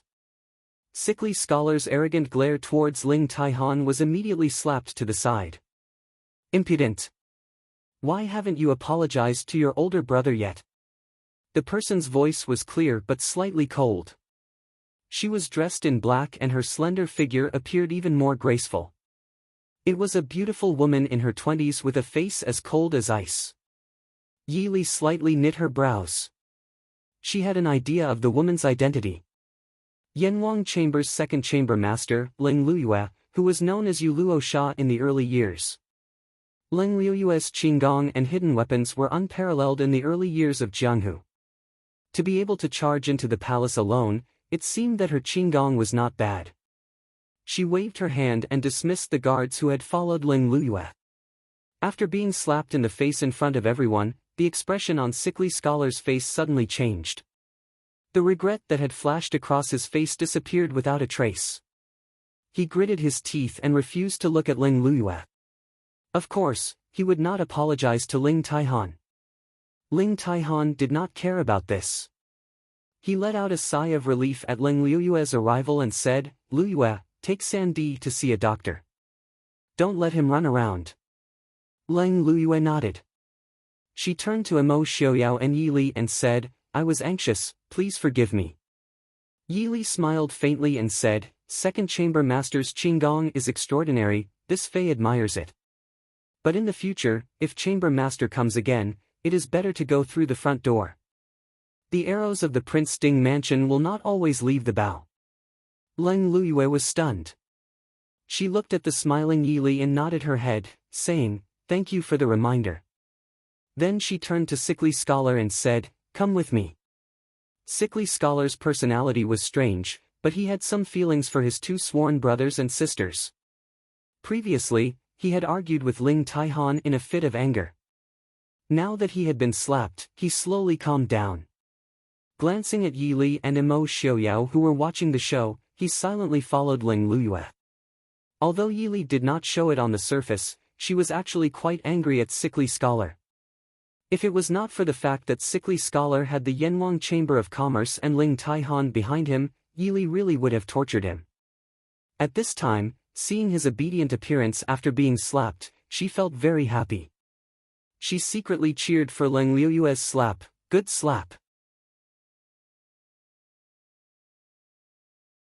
Chapter 480.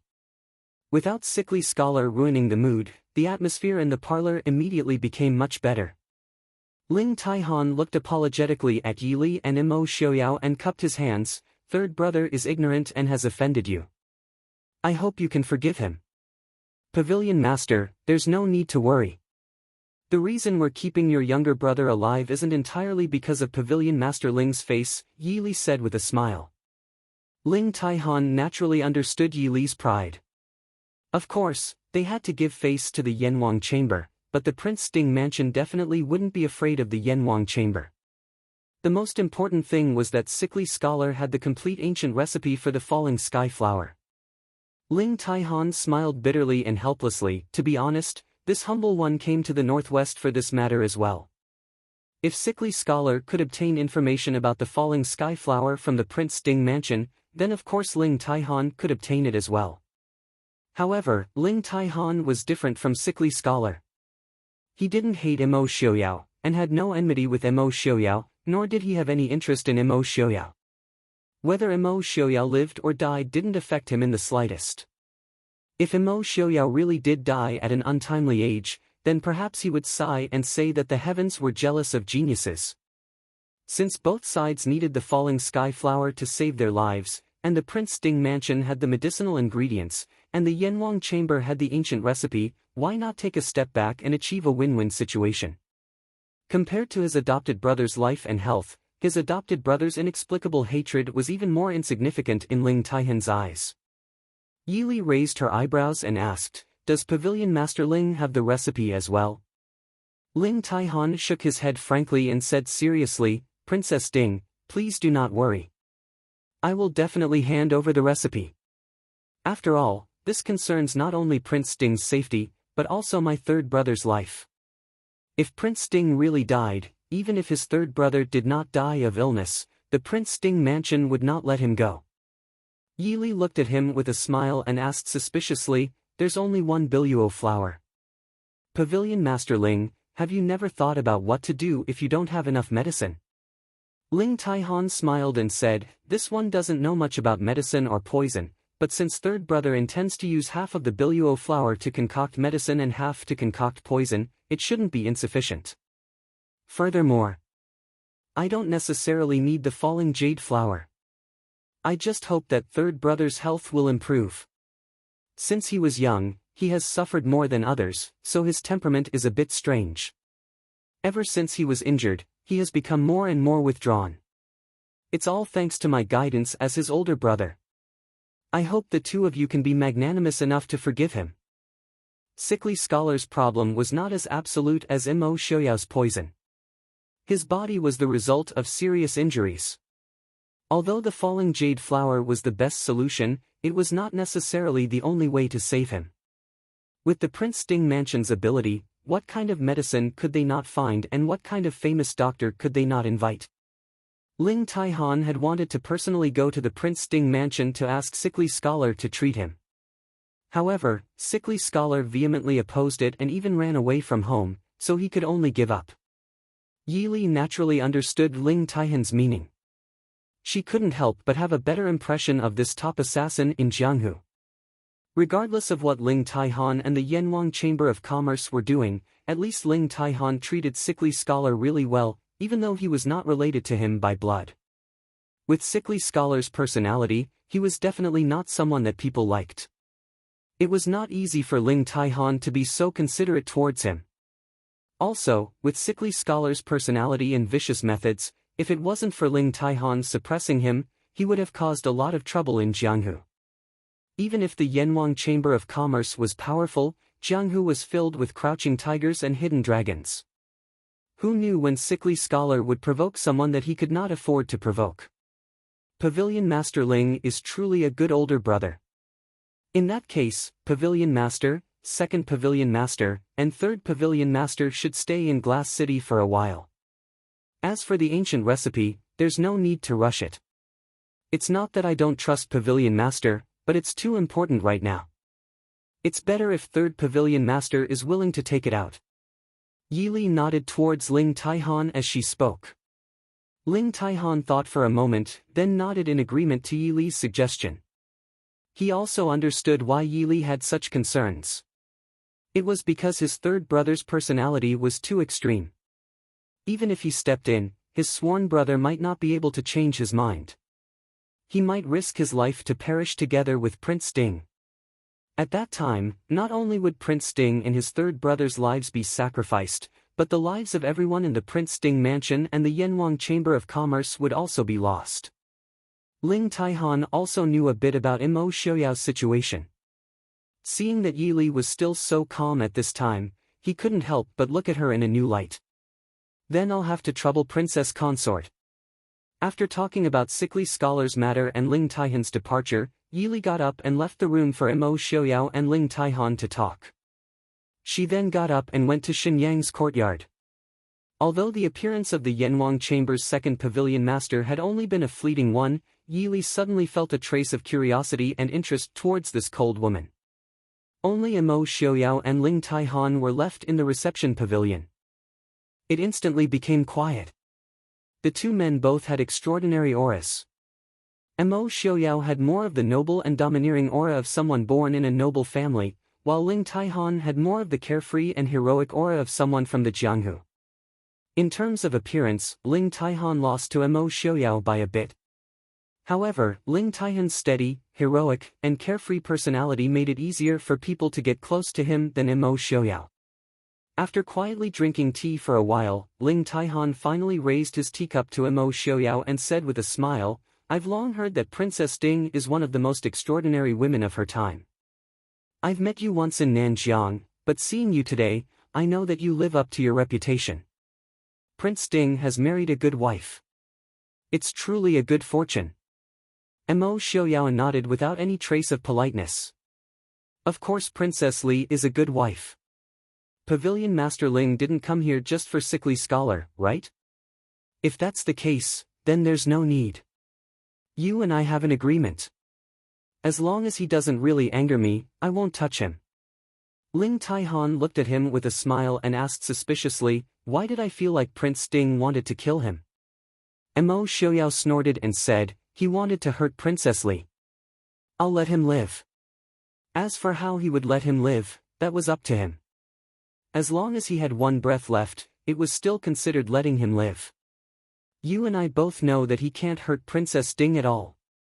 Not to mention Princess Ding's skills, the guard standing behind Princess Ding wasn't someone to be trifled with either.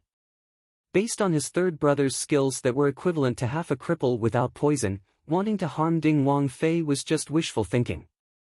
However, Ling Taihan didn't plan on arguing with Mo Xiaoyao about this. If he wanted to avenge his beloved wife, it was Yanwang Chamber's fault. He couldn't stop him. Otherwise, if he angered Mo Xiaoyao, it would only make things worse for his third brother. Letting out a sigh, Ling Taihan stopped thinking about his headache-inducing younger brother and said, "Didn't you ask me why I came to Glass City?" Just now, there was a business deal that came to Yanwang Chamber. Mo Xiaoyao frowned, "It's related to the Prince Ding mansion?" Ling Taihan nodded and said, "That's right. Although Yanwang Chamber has already said that they won't accept any business related to the Prince Ding mansion, the other party didn't want to assassinate anyone from the Prince Ding mansion this time. Also, the price they offered was very tempting." Mo Xiaoyao raised his eyebrows and looked at him with an indifferent expression. Yanwang Chamber was in the business of killing people. If they didn't kill people, why would they look for them? If it was something else, there would naturally be people who could do it better than them. Ling Taihan smiled and said, I've already accepted it. Chapter 481. Mo Xiaoyao looked at him calmly. Ling Taihan could only sigh helplessly. He said seriously, didn't you fight with Lei Zhenting a few days ago?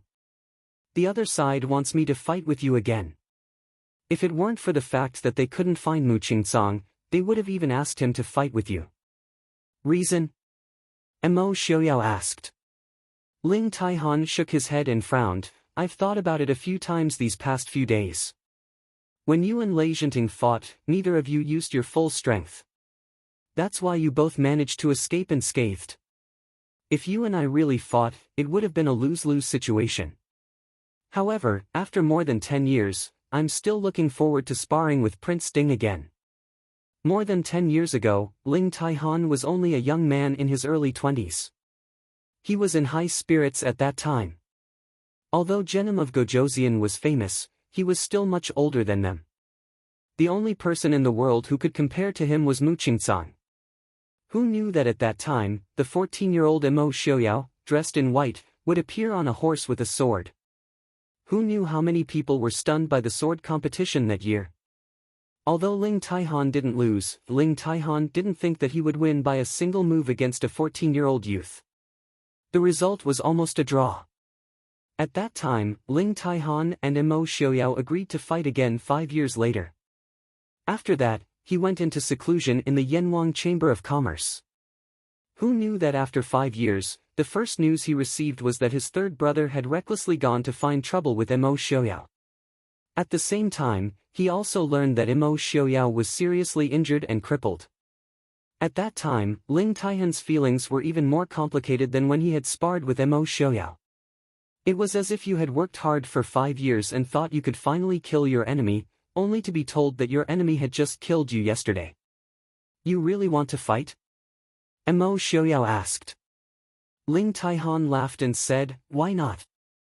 Or is your body still not fully recovered? In that case, it wouldn't be too late to fight after the falling jade flower was refined. I just forgot to confirm the date of the duel with him. The only reason he accepted the challenge was because he wanted to spar with Mo Xiaoyao. Therefore, the time and place would naturally be decided by him and Mo Xiaoyao. So many years had passed, and the so-called 4 great masters of the world had gone about their own business. There was almost no chance for them to meet, and this made Ling Taihan feel depressed for a long time. He needed to spar with experts of the same level to improve his martial skills. And among them, Mo Xiaoyao was undoubtedly the best opponent. As for Genom of Gojoseon, after hearing about the duel between Mo Xiaoyao and Genom of Gojoseon, Ling Taihan had already lost interest in his martial arts. Genom of Gojoseon's martial arts were clearly still at the level of 10 years ago. If he used his full strength, Ling Taihan felt that he had at least an 80% chance of winning. As soon as he walked into Shenyang's courtyard, he heard the sound of an intense argument. It didn't sound like the usual Shenyang and Dr. Lin who would fight at the slightest disagreement. Instead, it sounded like all sorts of vicious and contemptuous taunts. Even Yi Li, who was standing at the door, couldn't help but twitch her mouth when she heard it. They didn't even enter the room. The two who were like fire and water last time were now united against outsiders. Shenyang sat to one side and leisurely sipped his tea, looking like a distinguished scholar. Dr. Lin was also drinking tea at the side, looking at the people in front of him with disdain. Zhuo Jing, who had brought Ling Luyuan's sickly scholar over, could only persuade them, sirs, it was Wang Fei who asked you to take a look at this person. Dr. Lin snorted softly and glanced at Zhuo Jing, saying, how come this old man doesn't remember saying that I will only listen to your Wang Fei's orders? She said to take a look, so I'll take a look. Shenyang smiled and said, this one may be receiving a salary from the Prince Ding mansion, but, as a divine doctor with self-respect, this one will definitely not take a look at someone of the same profession. These words were clearly to Dr. Lin's liking. Dr. Lin nodded and said, speaking of which, this old man had a nickname in the Jianghu in the past. It was called seeing death but not saving. The meaning is, I won't save those who shouldn't die, and I won't save those who should die. When Dr. Lin first exclaimed that he was going to bed, it was at least 30 years ago. He was older than everyone present. Naturally, they didn't care whether what he said was true or not. Instead, they clearly expressed their position. Sickly Scholar kept coughing. It was unknown whether it was because he was angry or because his injuries were too serious. When he finally recovered, he pulled Ling Luyue and said, "Second sister, let's go." After saying this, his gaze swept over Shenyang and Dr. Lin like it was dipped in poison. He was thinking that when he recovered, he would come back and poison these two old farts to death. Shenyang and Dr. Lin naturally saw his gaze and expression. However, if it was someone else, they might be afraid of Sickly Scholar's superb poison skills and the poison that was difficult to cure. However, these two people could be said to be the top doctors of their time. Unless the Sickly Scholar really had the ability to concoct a poison that had been lost since ancient times, there really weren't many poisons that could scare them. Ling Luyue was different from Sickly Scholar. She had also heard of Shenyang's name. The Yanwang Chamber of Commerce was a place where all kinds of strange people gathered. Ling Luyue naturally understood that most of the people with abilities had strange temperaments. She faintly looked at Sickly Scholar and cupped her hands. "Third brother was rude, please forgive the two doctors." Hearing Ling Luyue's words, Yili understood that it was most likely Sickly Scholar who provoked them first. After all, although Shenyang and Dr. Lin quarreled every day, they had never had any disputes with unrelated people. It was impossible for them to make things difficult for someone who came to seek treatment for no reason. Moreover, it was someone she asked to come over. Seeing this, Yili was no longer in a hurry to mediate. She leaned against the wall and thought. Seeing that Imo Xiaoyao and Ling Taihan's friendship was not ordinary, Sickly Scholar probably couldn't kill him. She had to find a chance to teach him a lesson to vent her anger. "Second sister, you don't have to beg these two damn old men. With their little ability, they can't even come up with a prescription. What ability do they have to treat me?" Sickly Scholar said disdainfully. "Shut up." Ling Luyue frowned and snapped, "One more word and I'll have Big Brother lock you up in the forbidden area and never come out again." Sickly Scholar was startled. Looking at the beautiful and cold woman in black in front of him, a trace of sadness flashed in his eyes. On the other side, Dr. Lin chuckled and said to Sickly Scholar, "You speak as if you were the one who came up with that prescription." The ancient prescription that Shenyang knew of was basically just a legend. In his library, there was only half a prescription and it was a remnant from 1,000 years ago. Not only were the words different, but the names of the herbs were also different. Even the meanings were written differently. Unless he had the complete ancient prescription, he really didn't believe that this strange kid in front of him could figure out the prescription himself. Sickly Scholar smiled coldly and kept silent. So what if he didn't come up with it himself? He was lucky enough to get the complete ancient prescription, so he won. If these people wanted to know the ancient prescription, wouldn't they have to beg him? "Mr. Shen, Master, what's going on?" Seeing that the argument inside was about to end, Yili walked out and asked with a smile as she looked at the people in front of her. Zhua Jing walked forward and told Yili what had happened. This Sickly Scholar was really asking for a beating. It was probably because he hadn't been able to vent his anger in the parlor earlier and had vented it on Shenyang and Dr. Lin. But which one of these two people was easy to get along with?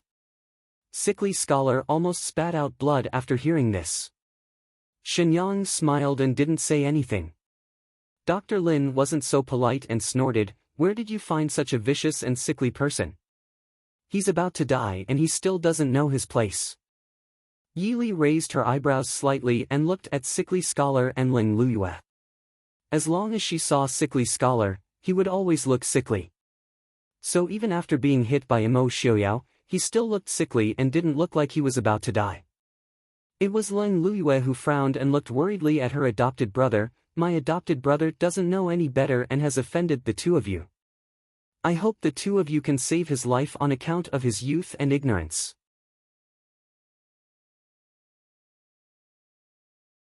Chapter 482. Dr. Lin narrowed his eyes at Ling Luyue and said, "You're more honest than that girl, but your brother, he's so mischievous." He clearly needs to be taught a lesson. It's better to kill him. Dr. Lin was still brooding over the fact that Yi Li had lied to him. Yi Li smiled bitterly in her heart. Leng Luyue was a famous assassin in the pugilistic world. Master, is there something wrong with your eyes? Leng Luyue's expression was solemn. Looking at sickly scholar's twisted expression, she said helplessly, we siblings have relied on each other since we were young. My younger brother is insensible, and as his elder sister, I've taught him.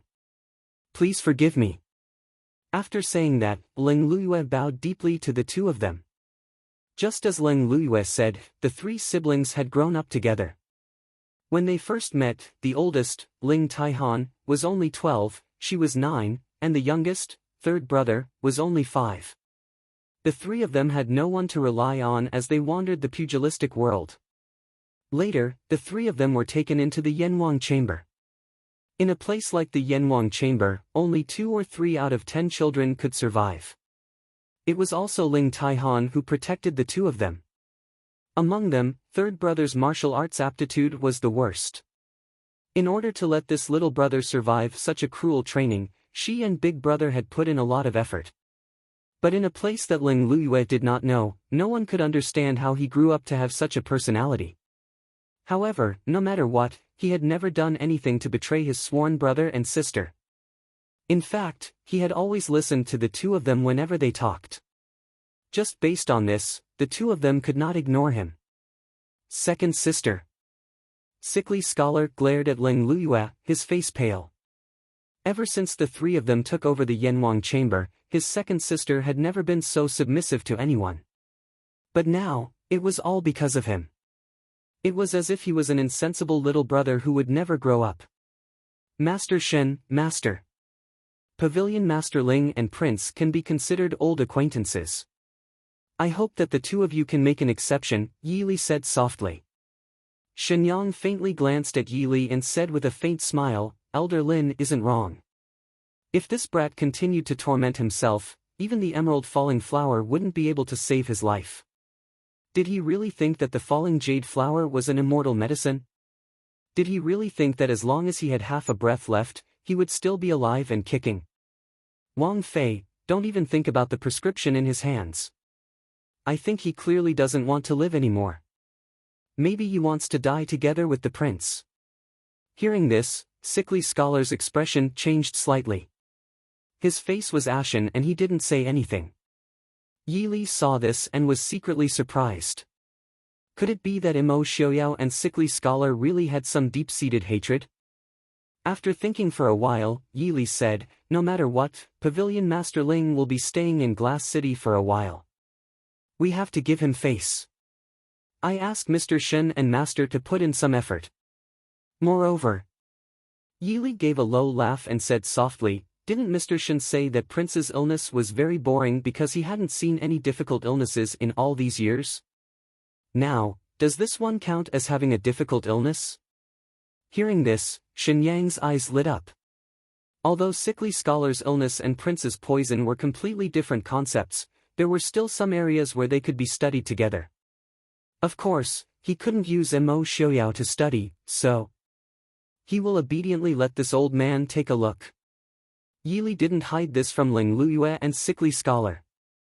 Without waiting for sickly scholar to reply, Leng Luyue answered first, Mr. Shen, don't worry. I guarantee that he will be obedient.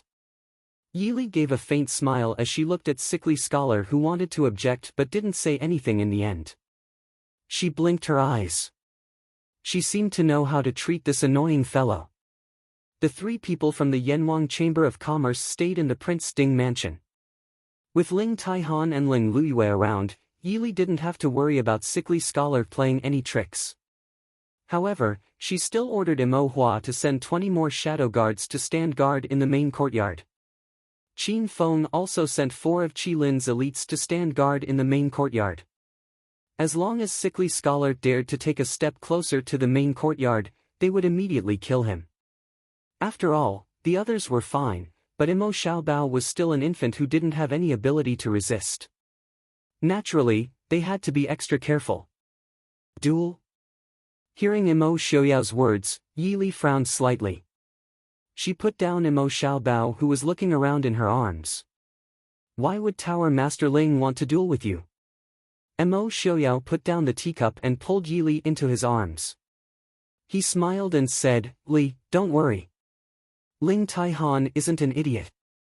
Even if he really wants to duel, he won't make both sides suffer. That wouldn't be good for him. Although the Prince Ding mansion was coveted by various forces, to put it bluntly, the Mahist army didn't really need him, the prince, to lead the charge. Even if Imo Xiaoyao wasn't the #1 expert in the world, as long as he was alive, he was still Prince Ding. The Mahist army was still the Mahist army. However, the Yanwang Chamber was different. The Yanwang Chamber was an assassin organization. They had countless enemies in Jianghu. If it wasn't for Ling Taihan's martial arts, they wouldn't have been able to live peacefully for so many years. Once Ling Taihan and he were both injured, the enemies in Jianghu would probably immediately attack the Yanwang Chamber. Yi Li leaned in Imo Xiaoyao's arms and thought, who asked Tower Master Ling to deal with you? Genom of Gojoseon? Imo Xiaoyao shook his head and said, no, it shouldn't be Lei Jinting. Lei Jinting is a prideful person. He just fought to a draw with me, so he definitely wouldn't ask someone else to fight me. If I was defeated by someone else, wouldn't that mean that Genom of Gojoseon is not only inferior to father, inferior to me, and inferior to Ling Taihan? Yi Li lowered her eyebrows and thought that this made sense. After thinking for a while, she said in a low voice, Tan Jiji. It couldn't be Imo Jingqi. If it was Imo Jingqi, he would have directly asked for Imo Xiaoyao to be killed and not compete with him. Only Tan Jiji. Tan Jiji was currently in the northwest. If Imo Xiaoyao was seriously injured, it would be much more convenient for him to do anything in the northwest. Zhao laughed softly. It seems that Tan Jiji still hasn't given up on the treasure left behind by his ancestors. It was no wonder that Yi Li wanted to laugh. The previous Emperor Gaozu was too evil. He built such a large imperial mausoleum and gave his descendants hope, but the most important thing was fake. If it was Yi Li, she also couldn't help but curse him. Yi Li could almost imagine the Emperor Gaozu holding the fake imperial jade seal with a wretched smile when the imperial mausoleum was completed. Imo Xiaoyao nodded his head and said, I remember that Li also said that there were some clues in the imperial mausoleum. When Yi Li had just returned, Imo Xiaoyao only thought of keeping her by his side. How could he have the mind to think about these things? Afterwards, he had to take care of the fetus and his body before Imo Xiaoyao was born. Although Imo Xiaoyao heard a few words from Yi Li, he quickly threw it to the back of his mind. He had no interest in the imperial jade seal. Without the previous emperor's treasure, his Mahist army wouldn't starve to death. Yi Li also remembered this matter. She stood up from Imo Xiaoyao's body and walked to a hidden compartment on the side. She took out the bright yellow silk from the imperial mausoleum. Imo Xiaoyao took the silk. The first thing he saw was the 2 lines of arrogant and vile handwriting. He couldn't help but twitch the corners of his mouth. He looked suspiciously at Yi Li and asked, Is there a problem with this? Yi Li nodded her head and sat down next to Imo Xiaoyao. She carefully spread the silk on the table. It was unknown what kind of craftsmanship was used to make it. This silk had been in the imperial mausoleum for several hundred years. It was also brought out of the imperial mausoleum. Not to mention decaying, it didn't even lose its color. Pointing at the curvy handwriting on the edges of the silk, Yi Li smiled and said, The real treasure map is here. The curvy handwriting on the edges of the bright yellow silk was very small. If one didn't look carefully, it would be easy to mistake it for a normal pattern like clouds or waves. Yi Li smiled in her heart. The curvy handwriting of the founder of the country was very good.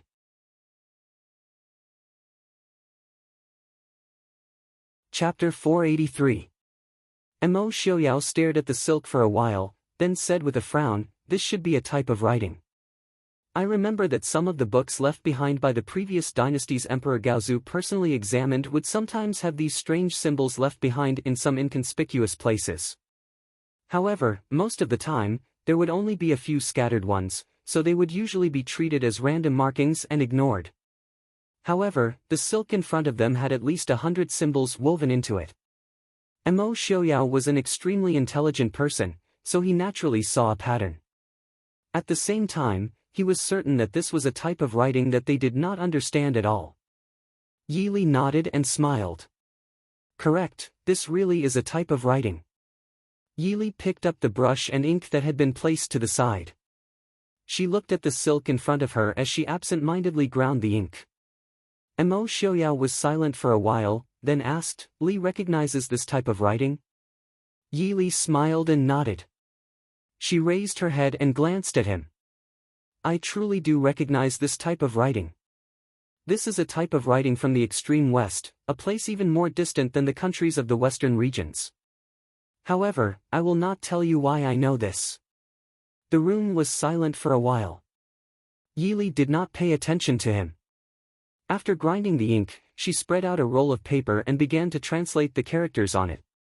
After a while, Mo Xiaoyao suddenly fiercely pulled her into his embrace. Yi Li stopped writing, but did not turn her head to look at him. She only heard Mo Xiaoyao say in a low voice, "There was once a rumor that the previous dynasty's Emperor Gaozu did not die at all, but suddenly disappeared. That is why his tomb and body could not be found. Li, could it be that you are the same as him?" Hearing this, Yi Li could not help but smile. She put down the brush and turned her head to look at the man who was staring at her with a serious expression. She raised her head and gently kissed him on the lips. Yi Li said in a low voice, "Do you know where the previous dynasty's Emperor Gaozu came from?" Mo Xiaoyao shook his head. The previous dynasty's Emperor Gaozu was born in a chaotic era, as if he had come out of nowhere. No one knew of his past, his family, or even his parents. His background was the same as his early life, which was why he became one of the most mysterious emperors in history. Yi Li laughed and said, "Then Prince, do you know where I come from, and which family I come from?" Mo Xiaoyao looked deeply at the smiling woman in front of him. Yes, his Li was different from that emperor. Li was the daughter of the Yi family. Her mother was born in the Su family of Yunzhou. Yi Li sighed and leaned into his embrace. She smiled and said, "My family, my husband, and my children are all here. Where can I go?" Mo Xiaoyao's hands tightly clasped Yi Li's waist as he leaned his forehead against hers and said in a low voice, "Li, if you leave me, I will throw Mo Xiaobao out to become a beggar." Yi Li was speechless as she raised her hand to pinch his handsome cheeks. Dr. Lin's medicine was very effective. In just a few months, even if they were this close to each other, there were no visible scars. She forcefully pinched Mo Xiaoyao's handsome face and said, "How many times have you used my baby to threaten me? I already told you not to joke about my baby. He's still young and doesn't understand. When he grows up, he will be sad when he hears your words." Mo Xiaoyao pulled away Yi Li's hand that was pinching his face until it turned red. He unhappily glared at the babbling Mo Xiaobao who was lying in the cradle. Li actually pinched him for this brat. Of course, this debt would be placed on Mo Xiaobao. As a result, Mo Xiaobao was implicated when he was still a baby. Li. Mo Xiaoyao hugged Yi Li and buried his face in the hair on her shoulder. His voice sounded a bit low and muffled. Yi Li helplessly rolled her eyes. She couldn't afford to hurt a man who suddenly had a heart of glass. She lightly patted Mo Xiaoyao's shoulder and said, "All right, I promise I won't leave you. Be good. I still need to translate this. Don't you want to see it?" "I don't want to," Mo Xiaoyao said in a muffled voice. He hated the previous dynasty's Emperor Gaozu. If he was going to die, then he should die cleanly.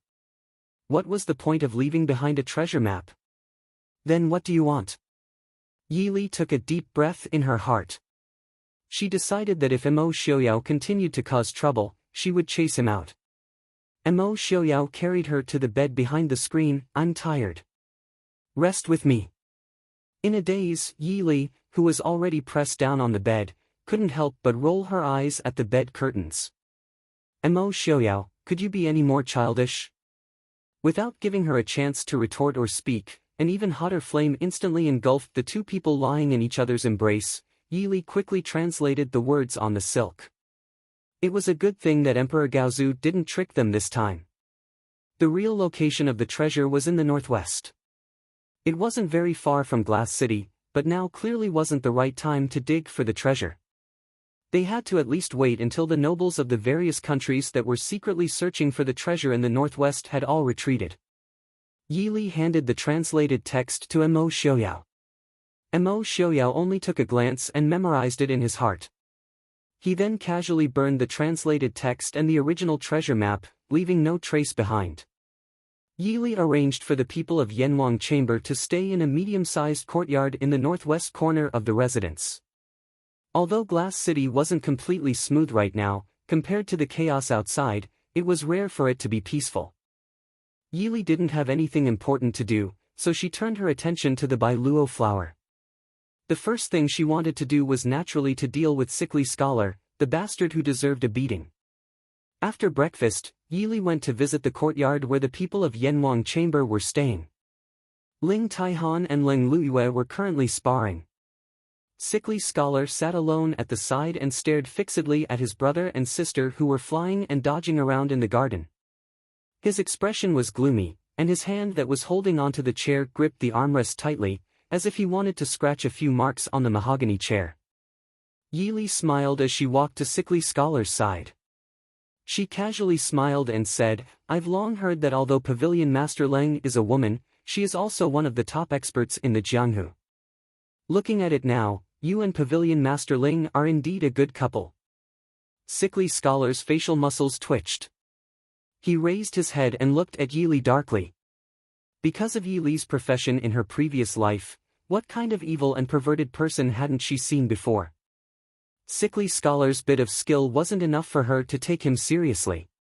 She smiled as she looked at Sickly Scholar and said, "Speaking of which, it's strange.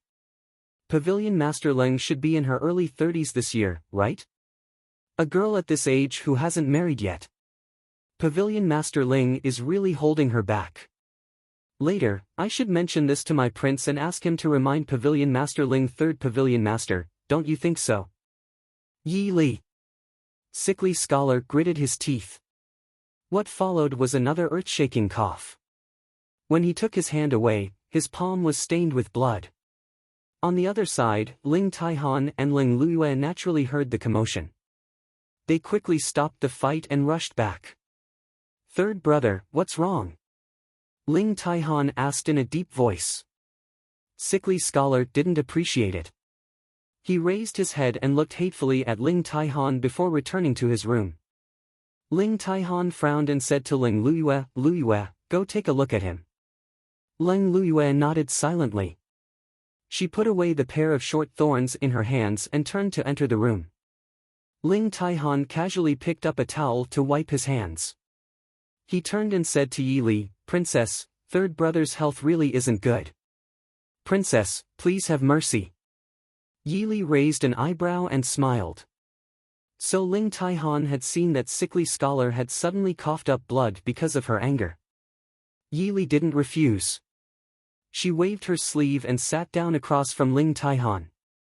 She said with a smile, "Pavilion Master Ling, even if third Pavilion Master is your relative, you can't be too biased." This consort was also angered by third Pavilion Master yesterday. "If I can't vent this anger, this consort won't be able to eat or sleep well." Ling Taihan was helpless. His own sworn brother's mouth wasn't something an outsider could say. Even he, as the older brother, sometimes wanted to give him a good beating. Looking at Yi and sighing, Ling Taihan said, "Is Princess wondering why this one keeps protecting third brother?"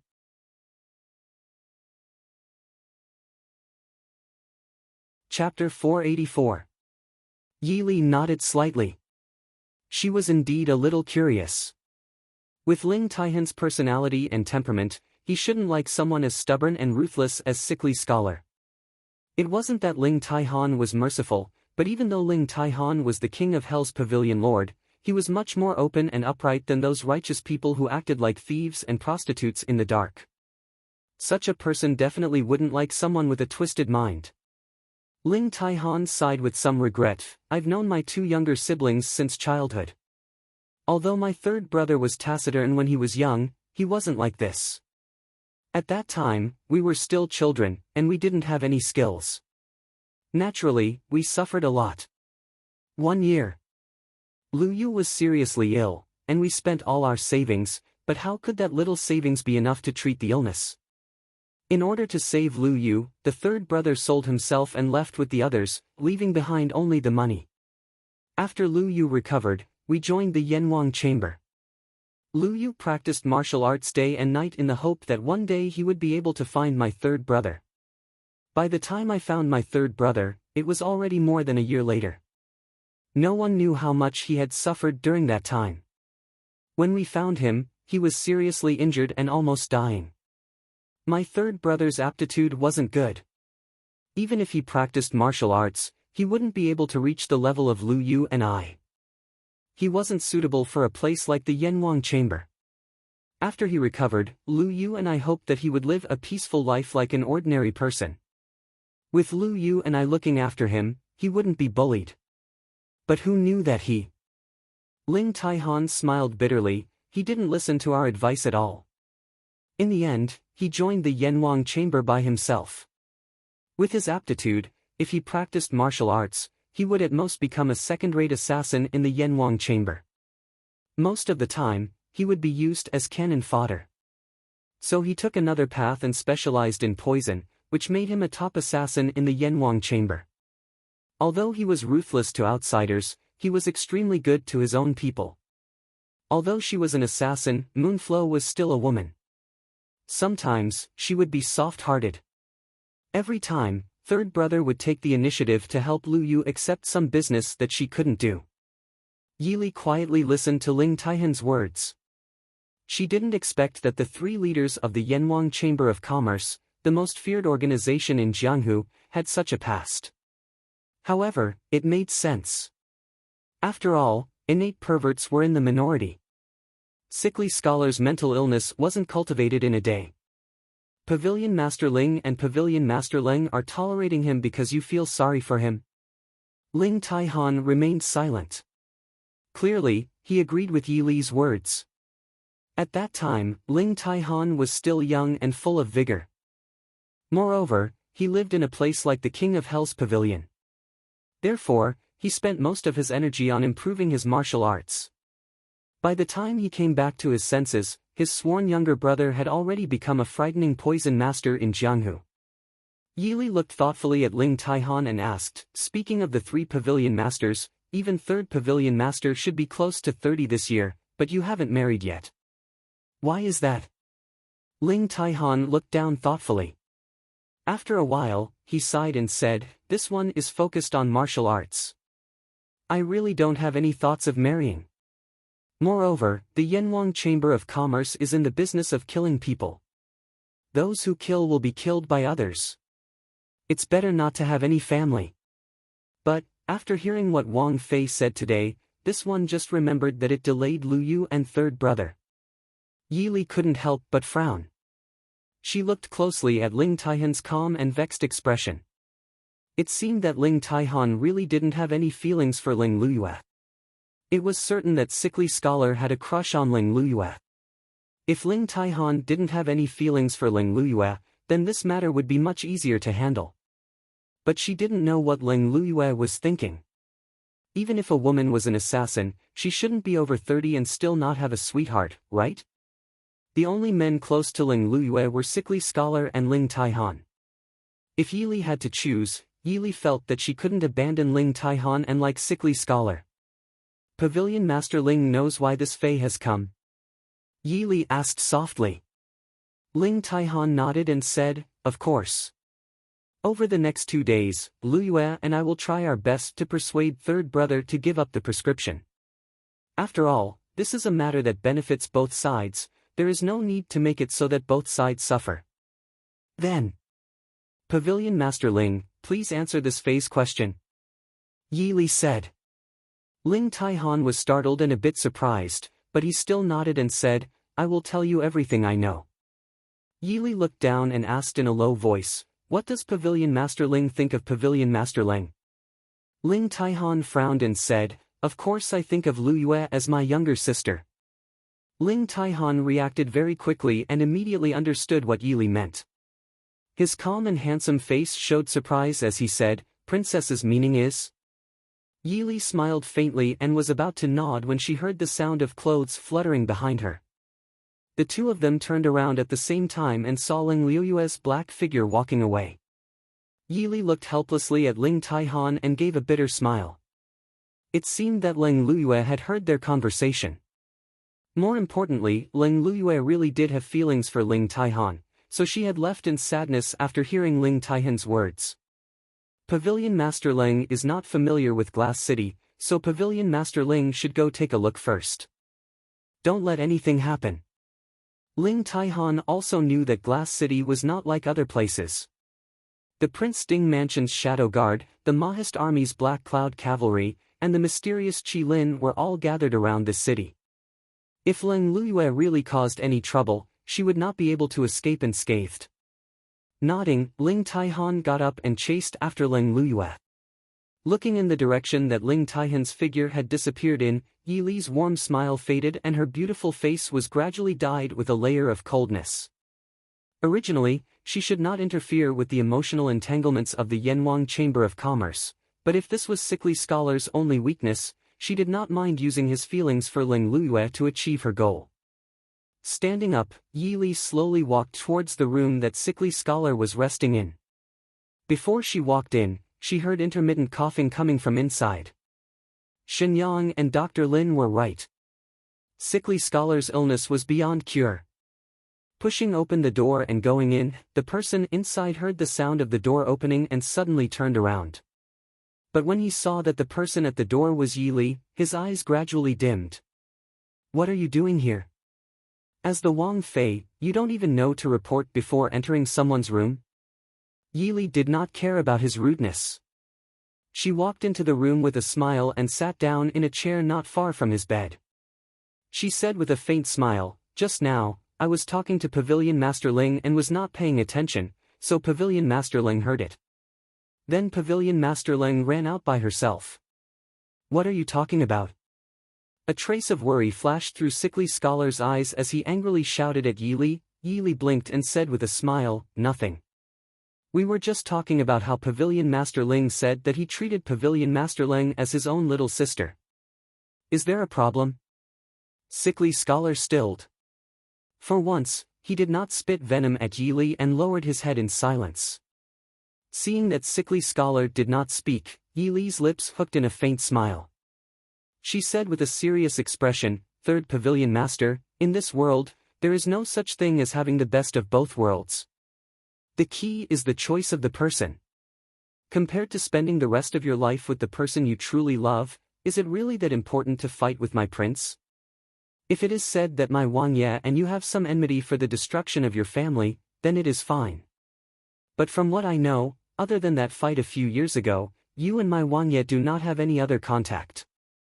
Even the family that you were born in does not have any grudges with Ding Wangfu. Why do you have to be like this? Take a step back and you will see the world. This phrase is sometimes reasonable. What do you think?"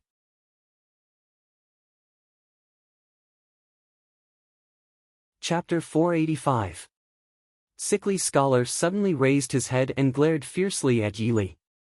The expression on his face changed unpredictably. There was anger at being seen through by Yi Li, hatred and unwillingness towards Mo Xiaoyao, as well as an indescribable sense of inferiority and sadness. "You make it sound so nice, but don't you just want the prescription?" Yi Li nodded in agreement and said with a smile, "I'm naturally saying this for the prescription and for my husband's life. Could it be that I'm trying to be a matchmaker for Third Pavilion Master? It's not like I have nothing better to do. With the prescription, I'll be happy if my prince can keep his life. Now that you've recovered, whether or not you want to pursue Pavilion Master Ling is your own business. Speaking of which, if Second Pavilion Master really ends up in Third Pavilion Master's hands in the future, this consort will feel guilty." From Yi Li's point of view, the strange Sickly Scholar was not worthy of Ling Liyue at all. So she could only use Ling Liyue as an opening to talk to Sickly Scholar and would definitely not help him pursue Ling Liyue. Of course, a woman like Ling Luyue would definitely have a firm heart.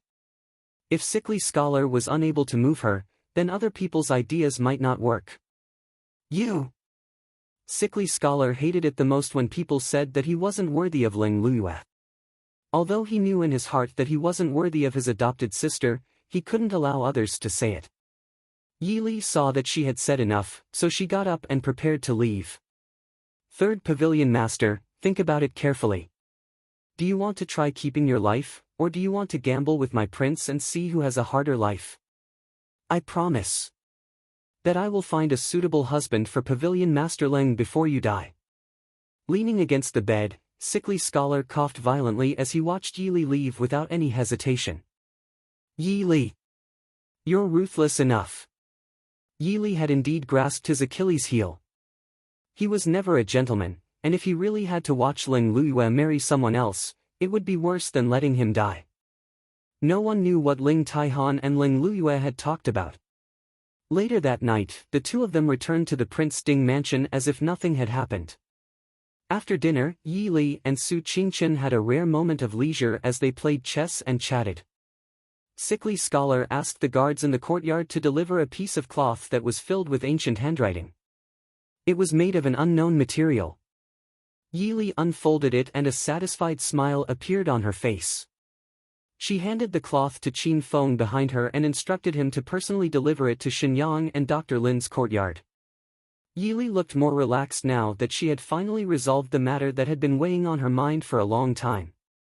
Su Qingchen pondered as he fiddled with a chess piece and said, "You've obtained the prescription for the Bailuo flower. Why are you so happy?"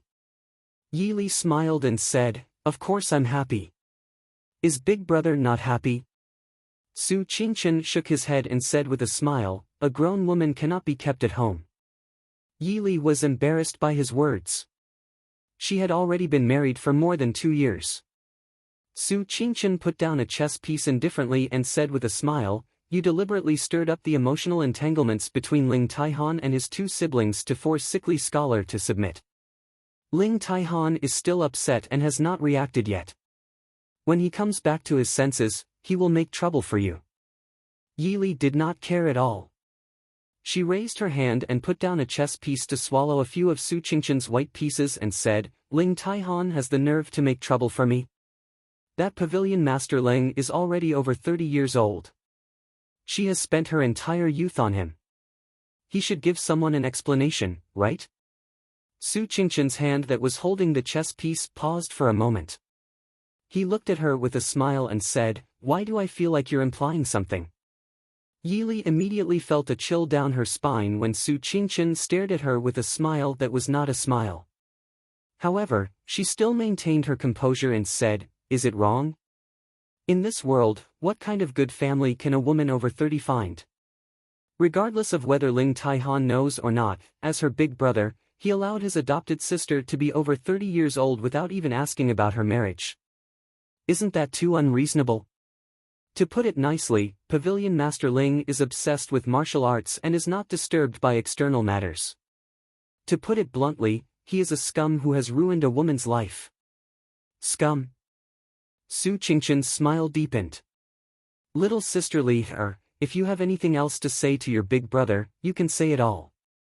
Yi Li sweated and scolded herself in her heart for being so disappointing. She did not know why she was so afraid of Su Qingchen and not Su Qingze, who had been even more serious since childhood. Of course, this was not just Yi Li's fault. In fact, the 3 brothers of the Su family were more afraid of the gentle and refined Su Qingchen. "I'm not talking about you, big brother." "Big brother, don't take it personally." Su Qingchen nodded. Seeing Yi Li's rare guilty look, he sighed helplessly and asked, "Did Princess Anqi come to see you?" Yi Li was a bit embarrassed. Su Qingchen's love life was not something she should care about.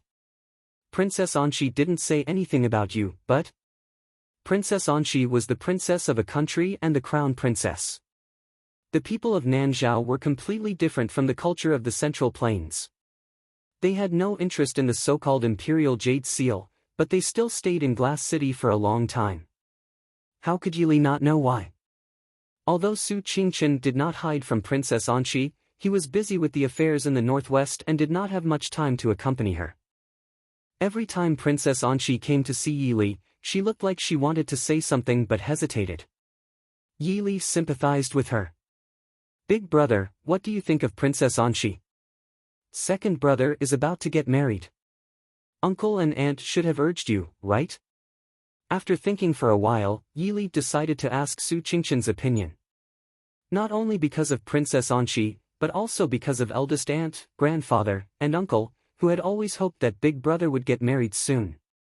Princess Anshi is not young anymore. No matter what you think, you should tell her clearly. Su Qingqian nodded and said, I know. I will take care of it. Big brother, you, Anshi and I are not suitable.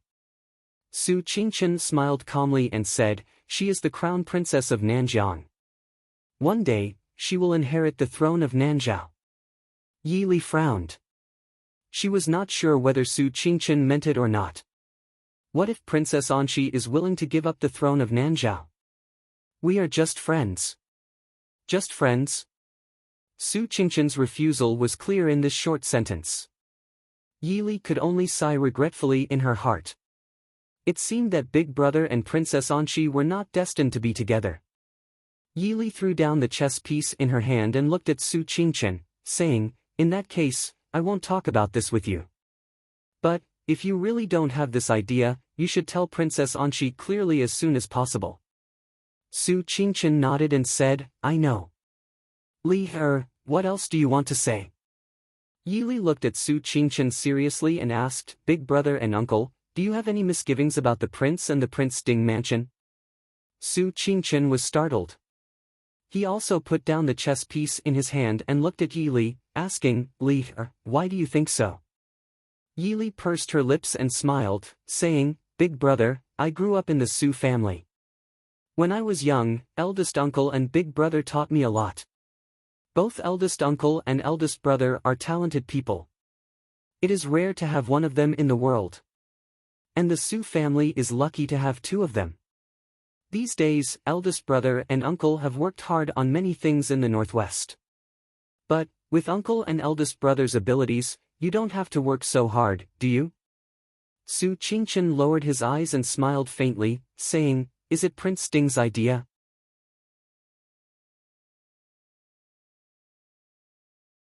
Chapter 486. Yi Li shook her head and said, how can Prince not see through something that even Li can see? But he didn't say anything. Big brother and uncle are so restrained because you don't trust Prince and the Prince Ding mansion. Su Qingqian was silent for a moment, then shook his head and said, no, I'm just a little tired. Tired? Yi Li didn't understand. Su Qingqian smiled and said, Li, no matter how much bitterness the Su family has suffered these years, Yunzhou's Su family has been the head of scholars for hundreds of years. The Su family has been able to stand after 2 dynasties because these generations of Su family members trembled in fear. It's lonely at the top. If the Su family doesn't want their descendants to be like us, then, the Su family's reputation gradually fading is the best choice. Yi Li lowered her head, Big brother, you don't trust Li, Su Qingqian shook his head, no, Big brother isn't awake. But it's not that you don't trust Prince Ding. But what happened after you and Prince Ding? How will your descendants face the Su family? After 3 dynasties, 2 of them succeeded the emperor. No one would trust such a family, and who wouldn't worry? How deep was the brotherhood between Emperor Taizu and the first-generation Prince Ding? How did it end now? Big brother. Yi Li sighed. How could she not know the Su family's difficult situation? Once the Mahist army really fought for the world and finally established the Central Plains, then the Su family would be the greatest contributor to the founding of the country. A family that has been able to stand after 3 dynasties. A family that betrayed the previous dynasty to support the Dechu state, and betrayed the Dechu state to support Prince Ding. Even if they had the reputation of being the head of the world's righteousness, they couldn't completely eliminate the suspicion of the world's people and the king. Su Qingqian looked at her with a smile and said, Li, don't worry. The Su family will still stay in the northwest to support Prince Ding until Prince Ding doesn't need to know. Yili frowned and said, Big brother, you mean to be a strategist? That's right. Su Qingchen nodded with a smile. No. Yili flatly refused. Big brother, you should know that the strategists of the past dynasties never have a good ending. The so-called strategists were hidden in the dark to give advice to the monarch. Because they knew too many secrets, they were the type to hide the bow after the birds were done. Even the ministers and generals around the monarch would not have a good impression of such people. Wisdom was doubted, incompetence was abandoned. If such a status was imposed on her elder brother and uncle, Yili would rather they live in seclusion in the mountains and not care about worldly affairs. Su Qingchen raised her eyebrows and said with a smile, could it be that Li thinks that Prince Ding is someone who would cast aside the bow after the birds are done? Yili shook her head and said firmly, in any case, it won't work. Big brother, if you and uncle believe in Li, you can stay in the northwest with peace of mind. No matter what happened in the future, Lear was willing to guarantee with her life that she would definitely let the Su family retreat in one piece. If big brother and uncle don't believe me, Lear will go and beg the prince to let the Su clan go into seclusion. Yili shook her head and looked at Su Qingchen with bright eyes. Lear knows that big brother and uncle are thinking for Lear. If the prince relies too much on the Su family, the old officials of the Prince Ding mansion will definitely be dissatisfied with Lear. However, Lear will never let uncle and big brother suffer such grievances. Big brother and uncle are geniuses in governing the world, not strategists who hide in the dark and specialize in scheming. Li is right. Before Su Qingchen could answer, Mo Xiaoyao's voice of approval came from behind. The two turned around and saw Mo Xiaoyao strolling over, his white hair fluttering slightly against his body. Su Qingchen was just about to stand up, but Mo Xiaoyao was already in front of him. He raised a hand and pressed him back down, smiling as he said, I didn't think that Big Brother and Big Li would be chatting here. It just so happens that I also wanted to chat with Big Brother, so I came to join in the fun. Big Brother, you don't mind, right? The consecutive Big Brother made Su Qingchen's mouth twitch. In the past, Mo Xiaoyao would rather die than call him Big Brother. Su Qingchen raised his head and smiled faintly, Prince, please sit. Mo Xiaoyao sat down next to Yi Li and looked at Su Qingchen seriously, I don't dare to guarantee the Su family's prosperity for 100 years, but as Li Li said, I can guarantee that the Su family will retreat in one piece for as long as I live. Does Big Brother believe me? Su Qingchen was silent for a while, then raised his head and smiled, Prince's words carry enormous weight, how could this one not believe? However, Big Brother, you can forget about calling me that. Prince can just call me by my name. Mo Xiaoyao raised his eyebrows. Su Qingchen shook his head and smiled, separating public from private matters, whether it's for Prince Li, or a fake, it's good. Mo Xiaoyao immediately understood Su Qingchen's meaning and nodded, I will use tea in place of wine to toast young Master Qingchen. Many thanks.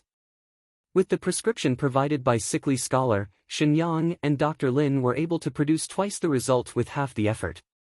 Of course, Shenyang and Dr. Lin had carefully verified that the prescription provided by the sick scholar was indeed an ancient prescription passed down from 1,000 years ago. The two of them had also used various methods and their own knowledge of pharmacology to determine the authenticity of the prescription and the final effect of the medicine they had concocted. From start to finish, they used a full half a month to finally refine what might be the last remaining blue sky flower in the world into a pill and deliver it to Yi Li and Mo Xiaoyao. The size of the blue sky flower was not small, and in addition to all kinds of precious herbs, it was impossible to count. But in the end, only a mere 5 pills were refined. Once it was confirmed that the blue sky flower was extinct, then the 5 pills in front of them could be said to be the only ones left in the world. Looking at the fragrant dark brown pills in front of them, everyone's faces could not help but be dyed with joy. Shenyang had a faint smile on his face as he said, Prince can take 1 pill first, then take another 3 days later. The poison in his body will be completely neutralized. As for this sickly boy, his body can't take it, so he can only take a quarter of the pill each time. He can only take 1 pill every 5 days. You only need one pill. After that, you just need to find a famous doctor to nurse your body back to health. Sickly Scholar looked at him coldly and said, "There are 5 pills in total, and you're only giving me one?" Dr. Lin sneered and said, "We only need 2. Why don't we give the rest to you, and you can try taking 1 pill each time like Prince Ding? Your body is weak, and you're blaming the doctor for using too little medicine." He was clearly saying that Sickly Scholar's body was too weak and could not take the medicine. Using too much medicine was indeed effective, but Sickly Scholar's body could not take it. Ling Taihan reached out and patted Sickly Scholar's shoulder. He put away the bottle of medicine that Shenyang handed over and said with a smile, "Many thanks to Mr. Shen and Dr. Lin. I've troubled the 2 of you." The 2 godly doctors' expressions became slightly better. Dr. Lin casually threw out 2 prescriptions and said, "Use these 2 prescriptions as you see fit. You should be fine after a year or so. You need to pay attention to your health and mind, otherwise it will inevitably leave behind side effects." Ling Taihan carefully put away the prescription, and thanked Dr. Lin seriously. Sickly Scholar did not say anything, but after hearing Dr. Lin's words, the light in his eyes could not help but brighten. The medicine refined by the 2 godly doctors was indeed very effective. Mo Xiaoyao only used 1 pill, and the poison in his body had already been reduced by more than half. His complexion did not look as pale as before, and even his usual cold body temperature was somewhat normal. Presumably, after the poison was completely removed, Mo Xiaoyao's body would be able to fully recover after a year or so of recuperation. However, ever since the poison was removed, Mo Xiaoyao's leg, which had been healed for more than a year, began to ache again. This made Yi Li have no choice but to pull Mo Xiaoyao to Shenyang's side to examine him. Shenyang was obviously not surprised by this situation. He stroked his beautiful beard and said, "Last year, this one said that the reason why Prince could walk freely was because of the phoenix tail grass. The phoenix tail grass is a fire poison, and its heat is comparable to the cold poison in the cold pond. It was also this fire poison that temporarily broke through the meridians in Prince's legs that were originally blocked due to his serious injuries. Now that the poison in Prince's body has been removed, the original leg injury will naturally relapse."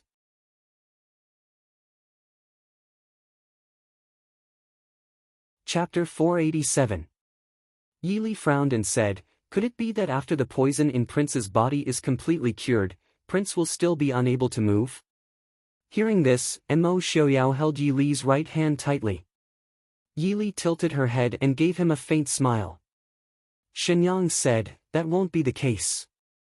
When the phoenix tail grass fire poison was planted in Prince's leg, it had some effect and opened up the meridians that were completely blocked. But Prince's injuries were not light and it was an old injury from 10 years ago. How could there not be any hidden dangers? Now that he has just been cured, he is not used to it yet. When the poison in Prince's body is completely cured, I will prescribe some medicine to treat the old injury. In the future, it will only be a little troublesome when the weather is cloudy and rainy. Many people have this problem, it is not a big deal." Hearing Shenyang say this, Yi Li was relieved. Indeed, even if it was a serious injury like the one in her previous life, even after a long period of recovery, it was not guaranteed that there would be no sequelae. Not to mention that Mo Xiaoyao's injury had been there for 10 years. It was already a good result for his leg to hurt when it was cloudy and rainy. Nodding, Yi Li said, "Then I will have to trouble Mr. Shen." Shenyang packed his things and said with a smile, "Princess, you don't have to be so polite. After so many years, Prince has finally recovered. This one also has a load off my mind." Yi Li also knew that Shenyang had stayed in the Prince Ding mansion all these years because of Mo Xiaoyao's illness and because of the friendship between Shenyang and Mo Lufang. She did not say any more words of thanks. These years, Shenyang had done a lot for Mo Xiaoyao and the Prince Ding mansion. Verbal thanks would be hypocritical. The confidants in the Prince Ding mansion were all secretly happy that Prince's body was about to fully recover. But the entire Northwest was surging with undercurrents. When Tan Jiji's whereabouts and the news of the Imperial Jade Seal were suddenly leaked, although the Northwest was still calm on the surface, it was unknown how many people had secretly fought. Among them, the most unlucky person was Tan Jiji. Originally, Tan Jiji only wanted to come to the northwest to pick up Shu Manlin and cause trouble for Mo Xiaoyao. Who would have thought that everything would go wrong after he entered the northwest? First, he didn't even see Mo Xiaoyao and Yi Li. Then, his whereabouts and identity were suddenly exposed to the whole world. As a result, he had to deal with the people who came to ask for the Imperial Jade Seal and the whereabouts of the treasure every day. How could he have the energy to make trouble for Mo Xiaoyao? Tan Jiji also understood that his current situation was definitely due to Ding Wangfu adding fuel to the fire behind the scenes. But in the beginning, he was the one who did not speak of morality and planted the Imperial Jade Seal in the hands of Ding Wangfu. Now that he was the one who was harmed, he did not have the face to blame Ding Wangfu for adding insult to injury. In the dark night, Tan Jiji calmly looked at the black-clothed men in front of him who had blocked his path. He said indifferently, "I wonder which group of friends you are from. I wonder if I have offended you in any way." The leader of the black-clothed men said coldly, "Tan Jiji, there is no need to put on an act. Hand over the Imperial Jade Seal and the whereabouts of the treasure and we can spare your life." Tan Jiji sneered and said, "You are not the first to come to me for the treasure, and you won't be the last. I don't know where you heard about the Imperial Jade Seal and the treasure from, but this young master only has 2 words, no." The black-clothed men sneered and said, "Lin Yuan, the orphan of the previous dynasty's imperial family. If we didn't find out about your identity, why would we come here? I advise you to tell us the whereabouts of the treasure honestly. Otherwise, don't blame us for being rude." Tan Jiji closed his eyes in annoyance as he looked at the black-clothed men who surrounded him. In the past few days, he had been annoyed by these people to the point that he was numb. His identity as the orphan of the previous dynasty's imperial family did make the news that he knew the whereabouts of the treasure much more credible. Tan Jiji was indeed suffering unspeakable. If he knew the whereabouts of the treasure, he wouldn't be wandering around in the northwest. Originally, the previous groups of people had been killed by him, but at this time, he was alone. The black-clothed men who surrounded him were obviously not people he could deal with alone. After thinking about it, Tan Jiji opened his mouth and said, "If you want to know the whereabouts of the treasure, you can. But how do I know that you won't kill me to silence me after you get the treasure map?" The black-clothed men laughed and said, "Young Master Tan can rest assured that we only seek wealth and not sacrifice our lives. As long as young Master Tan hands over the whereabouts of the treasure, you can leave at any time." Tan Jiji raised his eyebrows and said, "What if I hand over a fake? Unless young Master Tan intends to not see anyone for the rest of your life. You must know that although the world is big, there are not many places for someone like young Master Tan to hide." Tan Jiji nodded and said, "Good, I will give it to you." After saying that, he waved his sleeve and threw out a map. The black-clothed men reached out and took it in their hands. Unfolding it, they saw that it was a map with a special mark. "This one believes young Master Tan. Farewell." With a wave of his hand, he led the group of black-clothed men away. Standing in the open space, a cold light flashed in Tan Jiji's eyes. He smiled faintly and said, "Since I have already given away a copy of the treasure map, it doesn't matter if I give away a few more copies. Isn't that right?" It seemed that in just a few days, the so-called treasure map of the previous dynasty's great ancestor had spread throughout the entire Northwest. It could be said that almost everyone with a bit of ability and influence had a copy of it. Naturally, the study of the Prince Ding mansion could not avoid the appearance of such a treasure map. Mo Xiaoyao only glanced at the treasure map before tossing it to Feng Xiao, who was beside him. Just by looking at Mo Xiaoyao's attitude, Feng Xiao knew that this so-called treasure map was most likely not the real deal. However, Han Mingxi was very interested in it. He stretched out his hand and pulled the map from Feng Xiao's hands to study it carefully. He had just been extorted by Mo Xiaoyao for hundreds of thousands of taels of silver. His heart was still hurt and he needed a large amount of income to make up for it. After thinking for a moment, Han Mingxi frowned and said, "Isn't this the place where Wang Fei fell off the cliff?" Even though the map was drawn somewhat abstractly, Han Mingshi was a businessman who often traveled outside. After looking carefully for a while, he was able to recognize the location marked on the map. Yi Li and Mo Xiaoyao had not expected that Tan Jiji would hand over a real treasure map. The location was the Imperial Mausoleum that Dr. Lin had taken Yi Li to.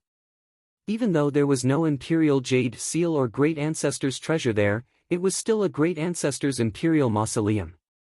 If it was just to deceive those who were watching him, the price was too high.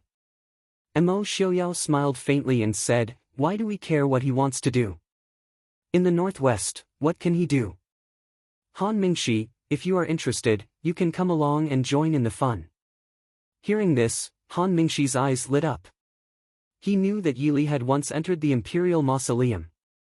He hurriedly turned to Yi Li. Yi Li smiled and said, "There are indeed many valuable things inside. It can be considered a good Imperial Mausoleum, but if it's a treasure trove, it's still a bit lacking." Han Mingshi understood. This was an Imperial Mausoleum, not a treasure trove of legends. But that was fine. There were many treasures inside the Imperial Mausoleum. Han Mingshi was busy fighting with various factions for the treasures in the Imperial Mausoleum. In less than 2 days, Tan Jiji, who had been pursued both openly and secretly, had delivered himself to the door.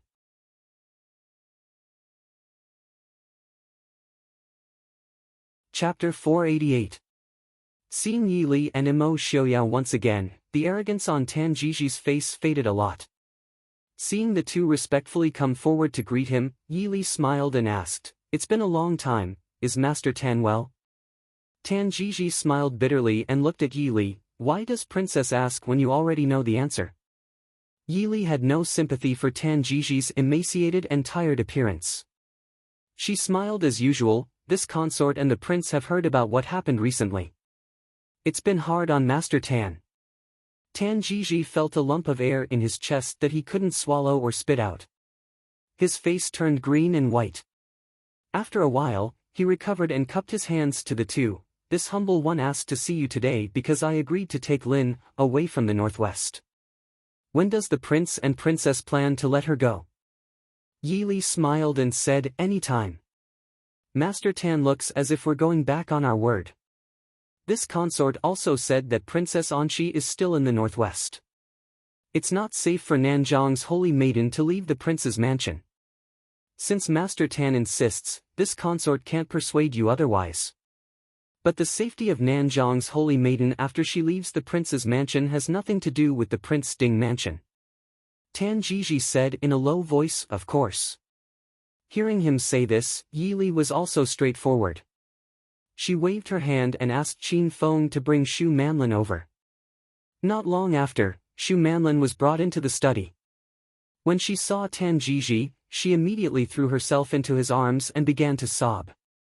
Tan Jiji looked down at her. Although she had lost some weight, he could see that she hadn't suffered much. The Prince Ding mansion also didn't make things difficult for Shu Manlin. Only then did he breathe a sigh of relief. He pulled Shu Manlin and was about to leave. "Many thanks to the prince and princess. This humble one will leave now." Yi Li smiled faintly and said that she wouldn't see them out. She then had someone lead the two of them out. Because many people had rushed to the vicinity of the Imperial Mausoleum, Glass City was unusually quiet. Only then did Yi Li take some time out of the city to inspect Qi Lin's base. This was the first time Yi Li had left the city after returning to Glass City. Qi Lin's encampment was located in a secluded valley 15 kilometers away from Glass City. The encampment was similar to the one she had built near the capital, but it was much larger and there were many more training programs. This was something that Qin Feng had figured out with Zhuo Jing, Lin Han, and the others. The moment Qin Feng, Zhuo Jing, and the others accompanied Yi Li into the valley, they saw a few young men lined up neatly in a wide open space. They raised their right hands in front of their chests and bowed to them. "Greetings, Princess Consort." Yi Li looked over and immediately saw Su Qingfeng standing in the front row. He was wearing the same gray shirt as the Qi Lin beside him. His expression was solemn, and he could not help but smile faintly. "Rise." Yili walked to the center of the encampment and stood still. She looked at the hundreds of handsome Qi Lin members in front of her and her eyes were filled with gratification. Today, everyone's training for the past few months will end here. At the same time, the final round of the assessment will begin now. Does everyone have the confidence? Yes. Everyone shouted in unison. Yili nodded in satisfaction. Very good. Now, I order that the content of this assessment is: first, march 120 kilometers to the west. You are required to arrive at the designated location by tomorrow morning. Second, with the destination as the center, capture all non-northwestern civilians and armed people within a radius of 10 kilometers. If anyone resists, kill them on the spot. Third, all the following people must be captured alive and not harmed. The name list will be given to you later. Everyone will move in groups. If one person in the group fails, everyone will be eliminated. Understood? This subordinate obeys. All the Qi Lin members responded in unison. Their eyes flashed with excitement and excitement. After more than half a year in this valley, they had all kinds of training that they had never heard of before. Now, they were even more eager to go out and have a look. They wanted to know how strong they were. Yili nodded in satisfaction. She smiled and said, I wish you all the best.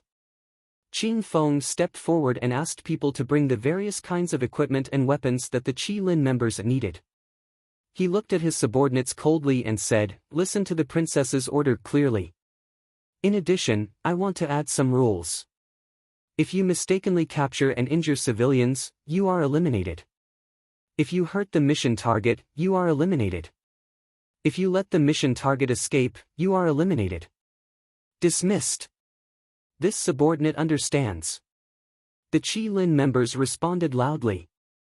Then, they quickly divided into dozens of small groups and rushed to their destinations. Yili and the others stood in the same place and watched their voices disappear in the valley. Zhuojing frowned and said, Princess, according to the Shadow Guard's report, there are at least thousands of people gathered around the Imperial Mausoleum. Is it okay to only send these people? Yili turned around and looked at Zhuojing with a smile. She said, although they haven't finished their training, they are already much better than you. Zhuojing, you don't believe them? Qin Feng, what do you think? Qin Feng said seriously, if they can't even do this, then this subordinate would rather send them all back and choose someone else to train. Princess, please don't worry. This subordinate promises that these people won't disappoint you. Yili nodded and said, very good. Then let's go. Let's see how their training is going. In the mountains near Hangzhou, it could be said that it was much more lively than Glass City these days. Although so many people suddenly gathered here, many people knew that something was wrong. They were probably fooled by Tan Jiji. But the charm of the Imperial Jade Seal was irresistible to most people. Originally, everyone just stayed in the dark and didn't interfere with each other's business. But one afternoon, when a group of people finally found the entrance to the Imperial Mausoleum, this place really became lively. Probably because they already knew about the Imperial Mausoleum, this time, many people brought along many tomb robbers. So it wasn't surprising that the entrance near Hangzhou could be found. But the entrance near Hangzhou could only be used to leave and not enter. Needless to say, it would take a lot of manpower to break through the door. If they weren't careful, they could collapse the entire tomb or even the underground palace. At that time, the losses would outweigh the gains. So the people weren't in a hurry. In the end, everyone even had the intention of working together to solve the problem of the entrance. Han Mingxi didn't go up to join in the fun. Everyone knew that he was a member of the Prince Ding mansion. Even if he wanted to go up, they probably wouldn't welcome him. So he just brought a few of his subordinates and followed from a distance, preparing to take advantage of the situation when the time was right. After all, the Imperial Mausoleum was so big. It was impossible for all these people to be in the air. But there was one thing that Han Mingxi was secretly puzzled about. Even if this place was some distance away from Glass City, the prince and Wang Fei couldn't be completely unaware of the situation here. They actually left such a golden mountain and these people alone. It wasn't like Prince Ding's style and temper at all. Big brother, what do you think about this? Han Mingxi came back to his senses and asked Han Mingyue, who was sitting next to him. Ever since Su Zuodi died, Han Mingyue had been unable to recover. Mo Xiaoyao and Yili naturally couldn't be bothered to care for him because of Han Mingxi. They just threw him to Han Mingxi to take care of. No matter if it was for the sake of their brotherhood and Han Mingyue's life, or for the safety of the Han Mingyue clan, Han Mingxi would take good care of Han Mingyue and not let him cause trouble. These days, Han Mingyue had been staying in Han Mingxi's fu and didn't come out. Right now, he was completely pale and lifeless like a moving corpse. He didn't have the grace of Master Mingyu in the past. Han Mingxi really couldn't stand it anymore. This trip to the Imperial Mausoleum was his personal matter, so he dragged Han Mingyue along.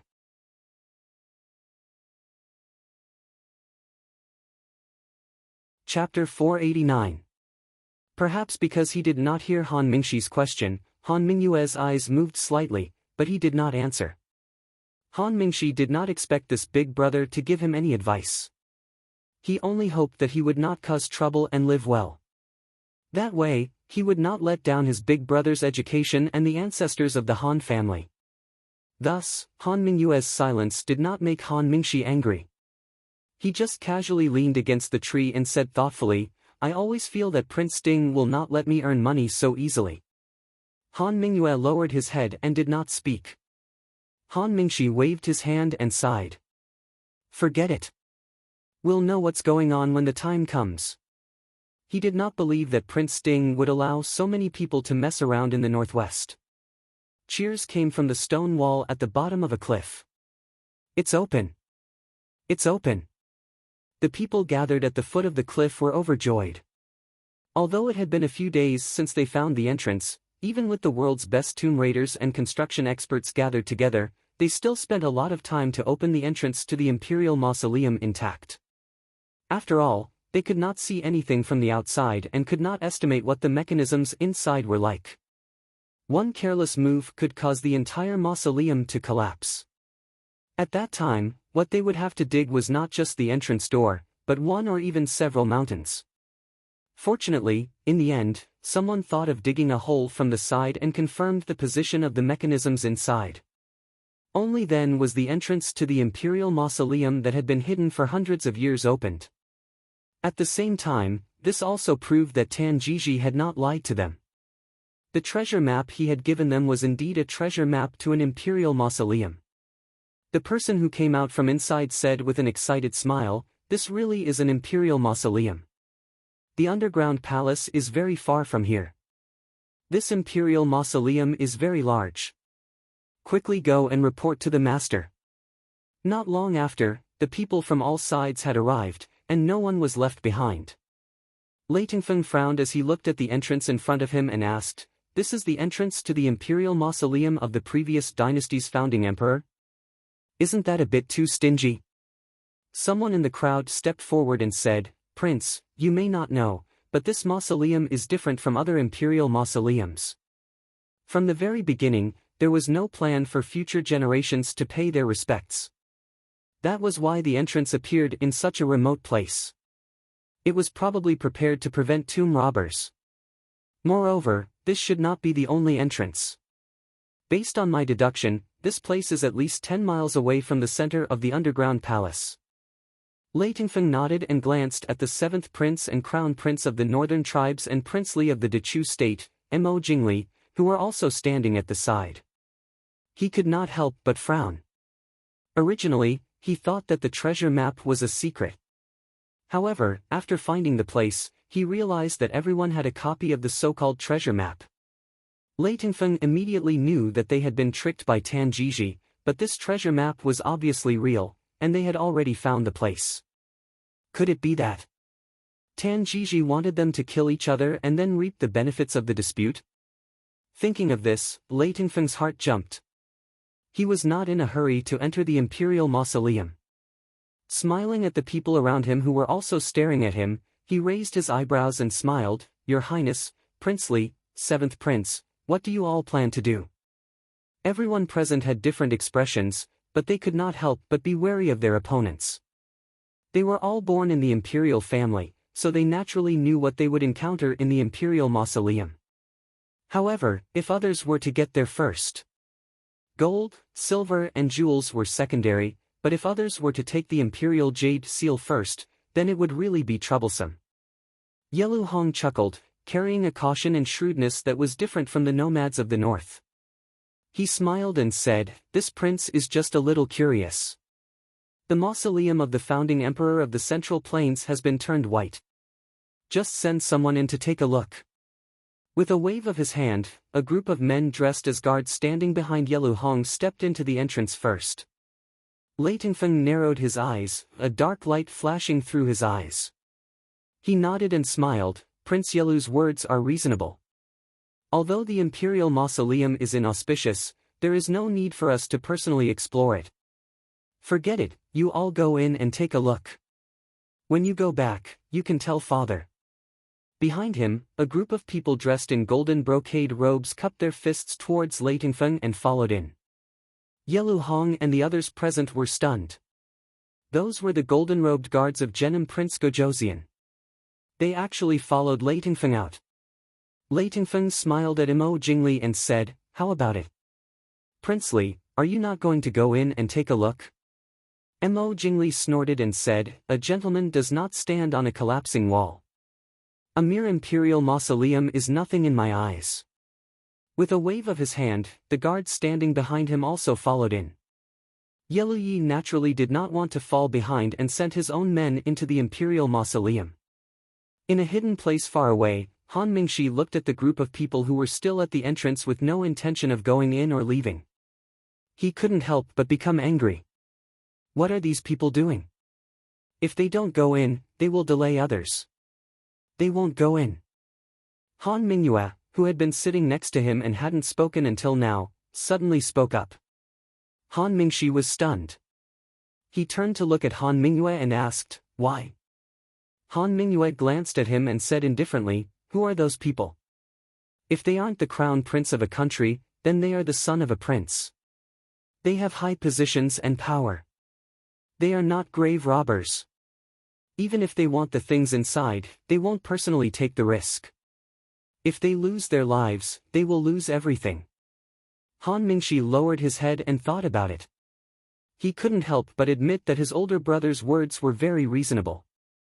At the same time, he became even more depressed and angry. Then what is Mo Xiaoyao's intention?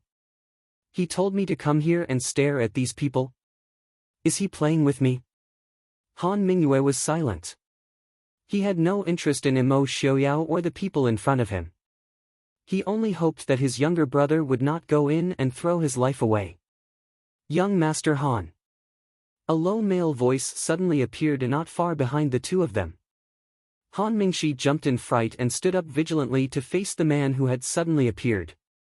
The man wore dark green clothes and his face was painted with green dye. Even though Han Mingshi had been standing here for a long time, he couldn't tell what this person looked like after he washed his face clean. He frowned. When he saw that the man was not hostile, Han Mingshi asked, "Who the hell are you?" The man said in a low voice, "I am a recruit from Qilin Training Camp's 12th Squad. I am here to tell young Master Han that Qilin is carrying out a mission." "Young Master Han, please leave." "Mission?" Han Mingshi was confused for a moment, but he immediately understood. He pointed at the group of people who were still facing off in the distance and asked, "Them?" The man stood there solemnly, looking down as if he hadn't heard Han Mingshi's question. Han Mingshi narrowed his eyes and looked at him with displeasure. He asked, "If this young master doesn't leave, what will you do?" The man was not polite. He raised his hand and snapped his fingers behind him. "Capture them." Even experts like Han Mingshi and Han Mingyue didn't have time to react. More than a dozen figures leapt forward and sealed Han Mingshi's and his people's pressure points before they were taken away. Han Mingshi had never been treated like this, not even when he had been chased by the major sects of Jianghu when he was young. He was so angry that his face turned red. Even though he was tied behind his back, he continued to struggle. A man behind him walked over and patted his shoulder. He said in a low voice, "Brother Han, you didn't want to cooperate. We didn't have a choice. Don't worry, we'll let you go in at most 4 hours. We are just carrying out Wang Fei's orders. Please don't blame us." Han Mingshi turned his head in grief and anger. He had just said it casually. Who knew that these bastards would be serious?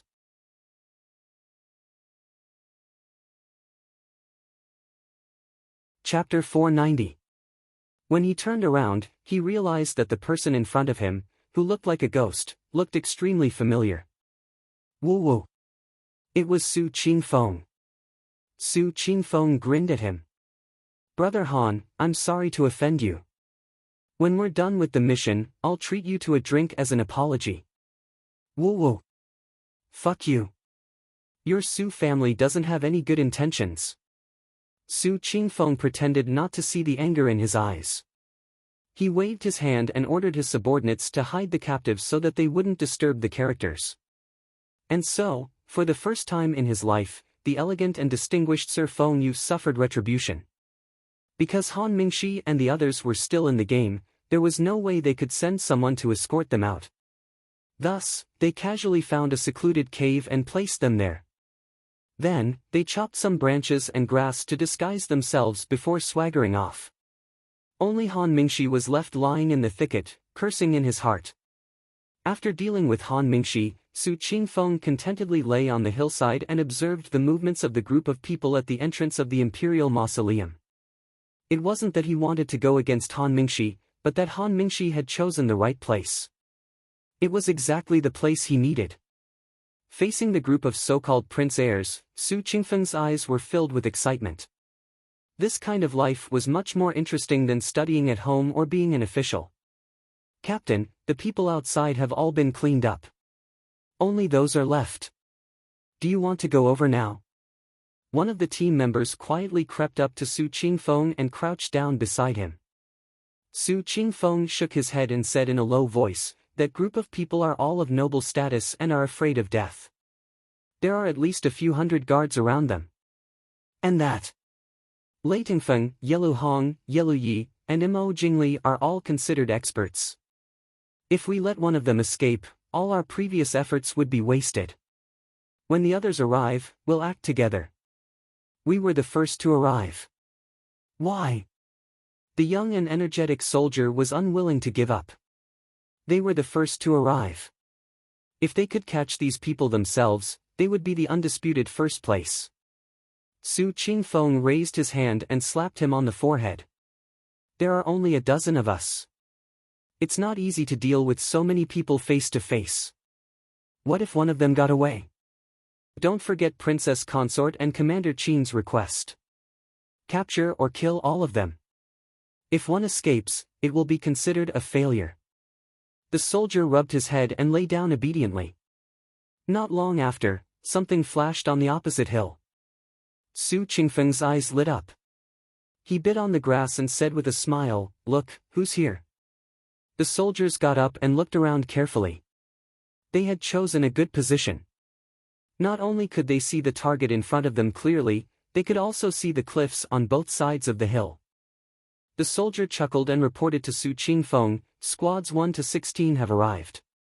The 7th and 15th teams blocked the upper and lower reaches of the river. The others are scattered around." Su Qingfeng nodded in satisfaction. "Tell the brothers to get ready. Follow the original plan and surround these people with the other pairs of brothers. Push towards the center and don't let anyone get away. After all the squads have gathered, Vice Captain will take command. This captain and the other captains will work together to catch those guys." "Yes." Below the cliff, Lei Tingfeng and the others were still carefully probing and guarding against their opponents.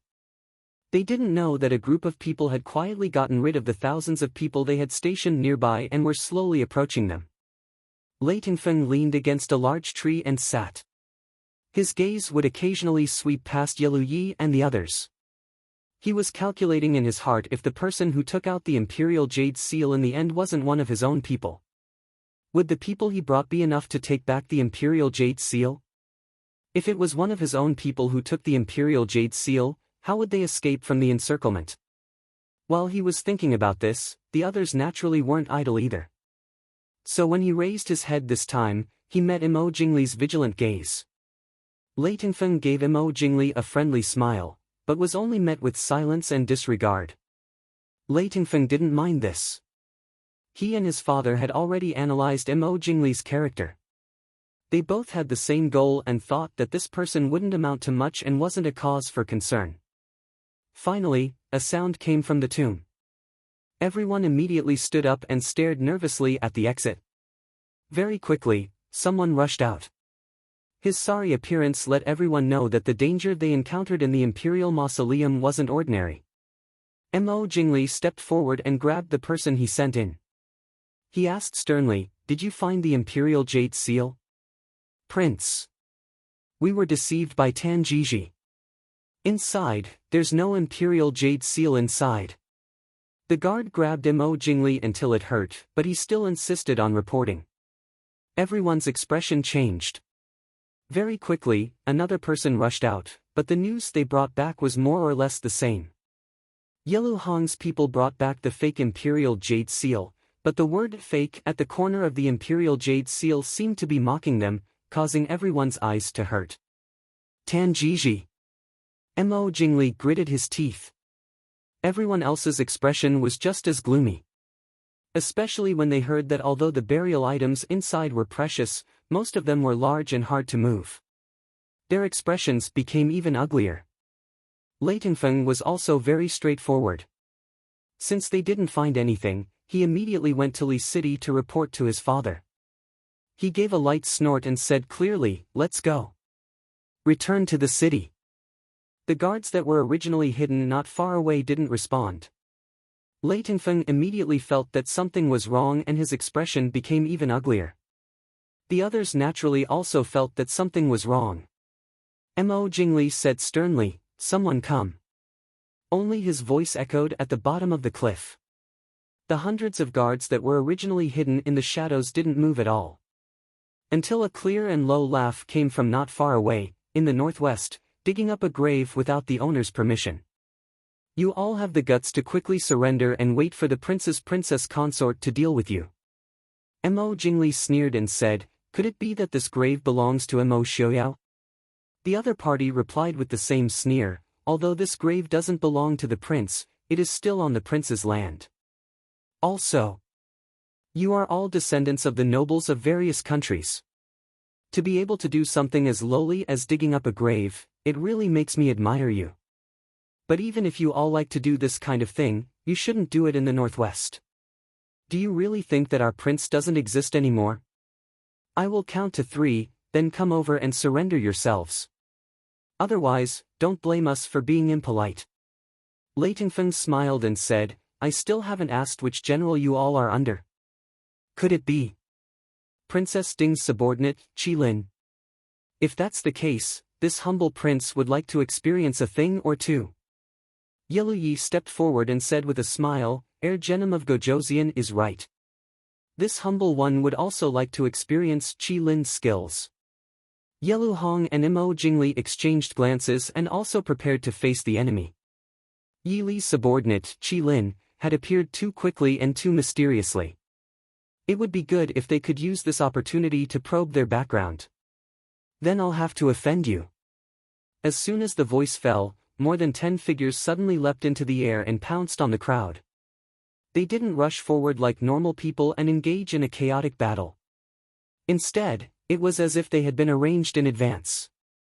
Several of them surrounded one person and began to attack. As for the other guards, they were quickly eliminated by the Qi Lin. After the other Qi Lin dealt with the surrounding guards, they didn't step forward to participate in the battle.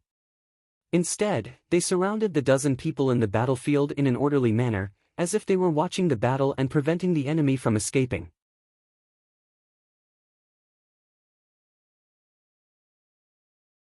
Chapter 491. Lei Tingfeng waved his long sword and fought with the people surrounding him. At the same time, he keenly found that these people cooperated very well and could adjust their formation at any time. Once one group showed a slight weakness, the other two groups would send people to join in. These people were not a match for him in a one-on-one fight, but they were not mediocre. Not to mention 1 against 10, even if 4 people worked together, it would be enough to make him complain inside. The battle ended after the time it took to brew a cup of tea. Without any suspense, all 4 of them were captured. One of them made a hand gesture to the surrounding Kirans, and the surrounding people immediately cheered and scattered in all directions, quickly disappearing into the forest. Leightonfeng lowered his head to look at the short knife on his neck and the person who was quietly and neatly tying him up. He sighed helplessly and said, "Qilin lives up to its reputation." The person who tied him up stared at the green-faced face and grinned. "Shitzi, thank you for the praise. We are not official Qilin." Leightonfeng smiled but did not speak. His heart sank. This kind of combat power, no matter which country's army it was, would be the best of the best. These people were not official Qilin. Then how strong were the real Qilin? Looking at the faces in front of him that he could not see their true faces, Leightonfeng couldn't help but feel a chill in his heart. "Everyone, what happened to the people we brought?" Yelu Hong asked. One of them made a sound and rubbed his head as he thought. Then he said, "The higher-ups only said that the important people were to be unharmed, the others were to be at ease. The obedient ones were all tied up, the disobedient ones were all killed." Yelu Hong's expression couldn't help but change. The northern tribes were known for their valiance and bravery. They simply couldn't believe that so many northern tribes experts had been killed so quietly. Regarding this, Leightonfeng had an idea in his heart and wasn't that excited. He was only calculating in his heart what kind of price he would have to pay if he fell into the hands of Prince Ding and Princess Ding. "Greetings, Your Highness." "Greetings, Commander." In a forest with flat terrain, Yi Li, who was dressed in white, stood leisurely without any makeup. Half a step behind him stood the black-clothed Qin Feng, Zhua Jing, and Lin Han. Not far away were Han Mingxi, who had just been dragged out of the grass nest, and Han Mingyue, who had a complicated expression on her face. Yi Li looked at the soldiers in front of her who were still in high spirits even after a day and night of marching and fighting. She nodded her head in satisfaction and said, "No need for formalities. I, Commander Qin, and the 3 instructors have all seen your performance today. Let's talk about the shortcomings later. Overall, we are very satisfied." Everyone let out a sigh of relief and said in unison, "Thank you, Princess. Many thanks for the correction." They had not thought that when they had been marching and fighting, Wang Fei, the commander, and the instructors who often trained them had been watching from behind.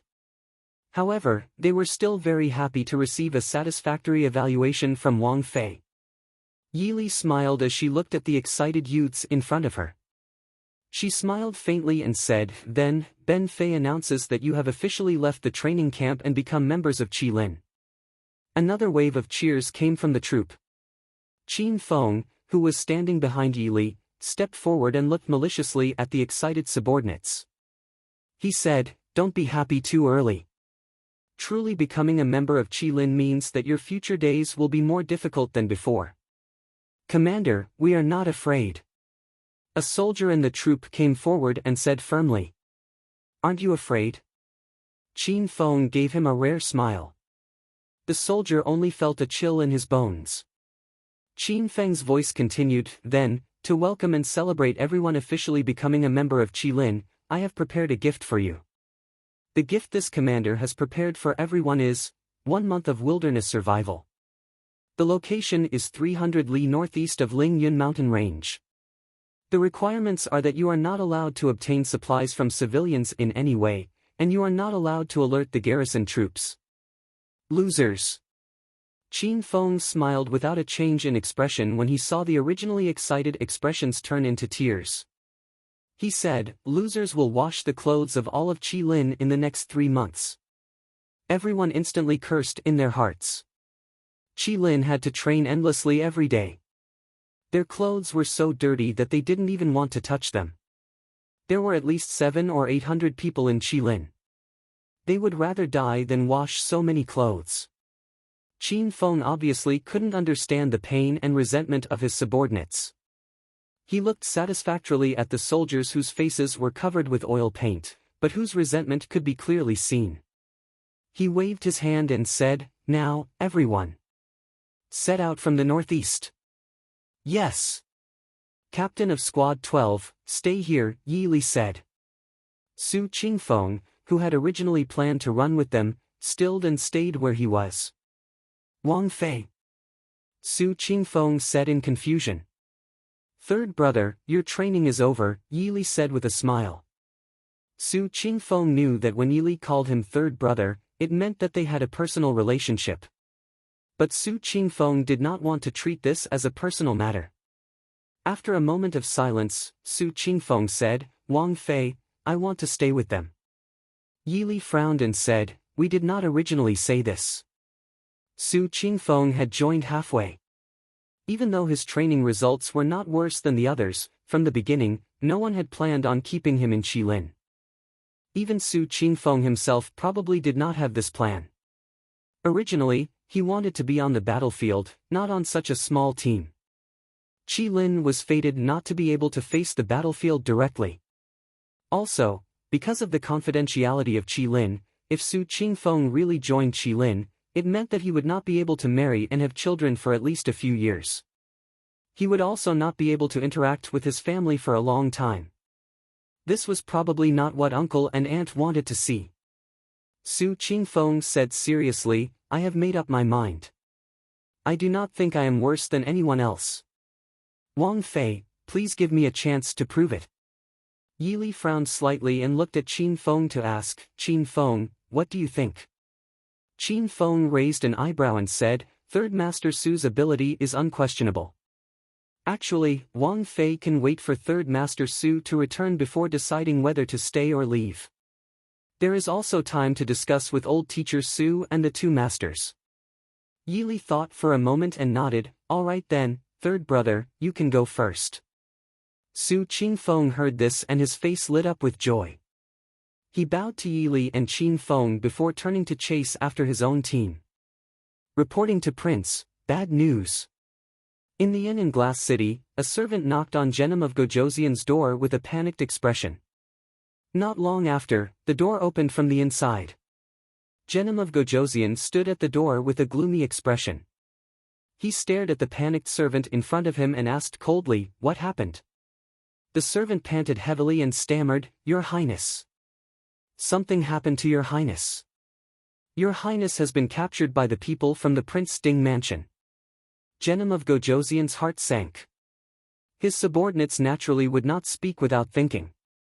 However, in the past 2 days, he had not heard of any movement of troops in or near Glass City. "How could Tingfeng, what else is there? Tell me everything," Genom of Gojoseon said in a low voice.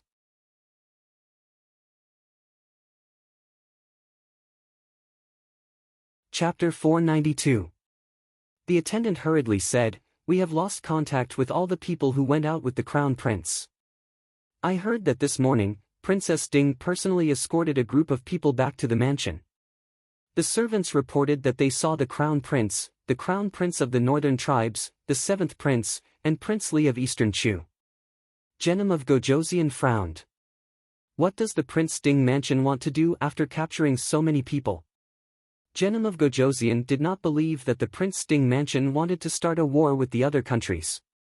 No matter how powerful the Mahist army was, they would not be able to withstand the combined attack of the 3 countries. Just as he was thinking about the purpose of this trip to the Prince Ding mansion, someone sent an invitation. Prince Ding, Princess Ding invites the prince to the mansion for a chat." Genom of Gojoseon took the invitation and said calmly, "I understand.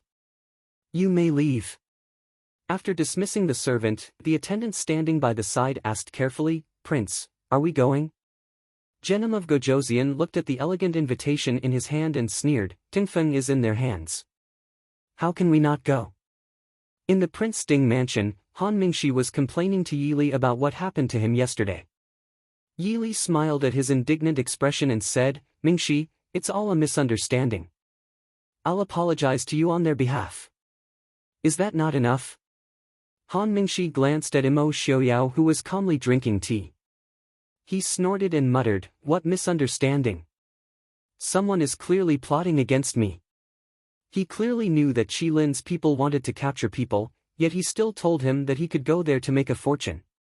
He clearly had bad intentions. He was also an idiot.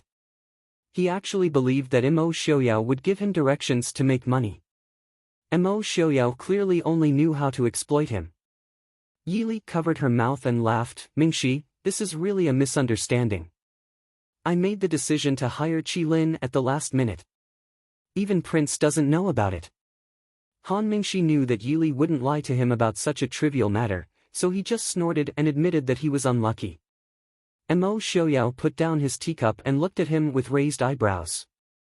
"Even so, didn't you also get quite a lot? What is there to complain about? The people that Lei Tingfeng and the others sent in could be said to have helped them remove most of the traps in the imperial mausoleum. Later on, they entered the Prince Ding mansion without any obstacles. Naturally, Han Mingxi had also benefited a lot from this." Han Mingxi thought about the various treasures, antiques, gold, silver, and jewelry that he had just brought home from outside, and the anger in his heart subsided. He stared vigilantly at Mo Xiaoyao and said, "Those things are all mine. Don't even think about getting your hands on them."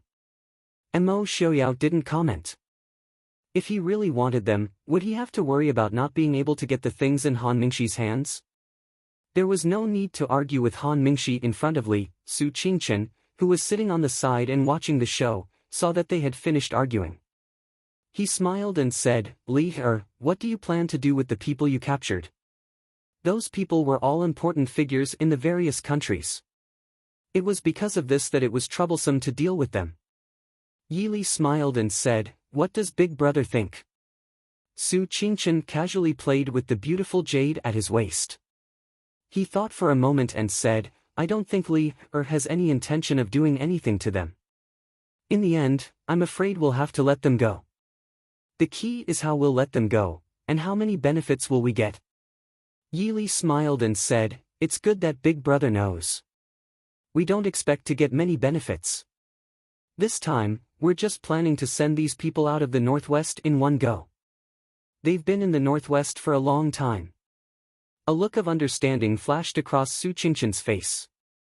This time, they had made such a big move because they wanted to intimidate the powers in the Northwest and make them not dare to act rashly.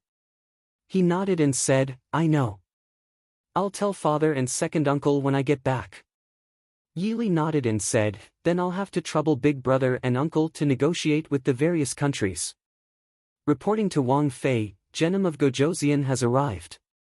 The guard outside the door reported. Yili and Mo Xiaoyao looked at each other and smiled. Mo Xiaoyao stood and said, "He came quickly. Li, let's go see Genom of Gojoseon." "It's better that I talk to Genom of Gojoseon personally." Yili also agreed. Although Genom of Gojoseon was only a prince, he was different from other people. He had the most direct influence on the Xiling. Because the entire Xiling was under his control. This kind of person was naturally more difficult to deal with than the prince of the northern tribes or Prince Li of Dechu state. When the two of them arrived at the main hall, there was not a single person in the hall. Instead, there were sounds of fighting coming from outside. When they stepped out of the main hall, they saw two figures fighting in the courtyard. It was Genom of Gojoseon and Ling Taihan exchanging blows. It had already attracted the attention of many passers-by. When Ling Taihan fought, there was nothing wrong with him. If you lost an arm, he would give you a step back. If you lost an arm, it was because you didn't have the ability. Therefore, when he attacked, the power of his palms could topple mountains and overturn seas. Yili leaned against Mo Xiaoyao's side and watched the two fighting intensely. She asked softly, "If you were to fight with Ling Taihan, are you confident that you could win?" Mo Xiaoyao was focused on the situation in front of him. After a long time, he replied in a low voice, "No." Ling Taihan's aptitude, comprehension, and diligence are not lacking at all. He has been training hard all these years. If it weren't for these 10 years of injuries, I might be able to beat him. If it were now, I'm afraid I would be slightly inferior. Mo Xiaoyao's talent was indeed rare in the world.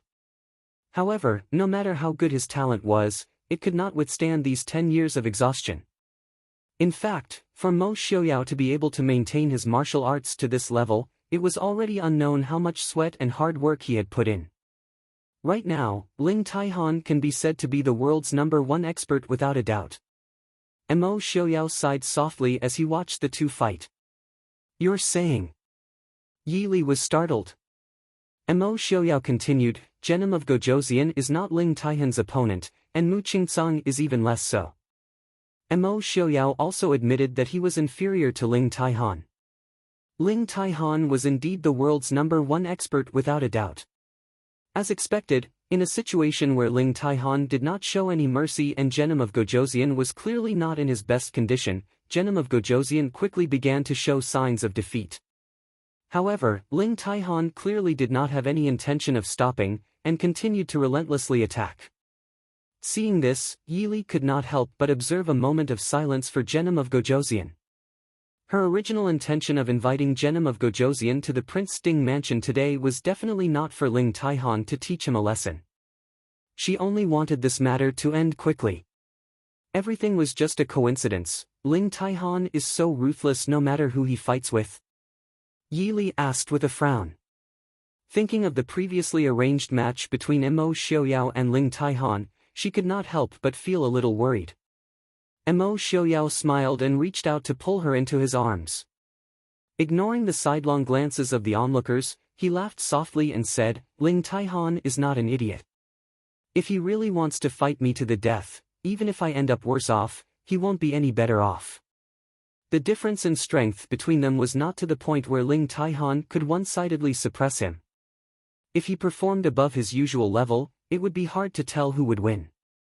If Ling Taihan wanted to fight him to the death, it would only result in a lose-lose situation for both sides. Moreover, don't think that they are fighting so fiercely. Ling Taihan is not using his full strength, and Lei Zhenting is also holding back. Yi Li pointed at Genom of Gojoseon, whose movements had clearly slowed down after being hit by a palm, and asked, "Are you hinting that Ling Taihan and Lei Zhenting have a personal grudge?" You're tuning into the Passion Pages YouTube channel. We're so grateful for your support, and don't forget to subscribe to join us on this incredible journey through captivating stories. Your generosity through donations truly makes a world of difference, as it's the primary source of revenue that allows me to expand and enhance this channel for you. Thank you from the bottom of my heart for being a part of this adventure.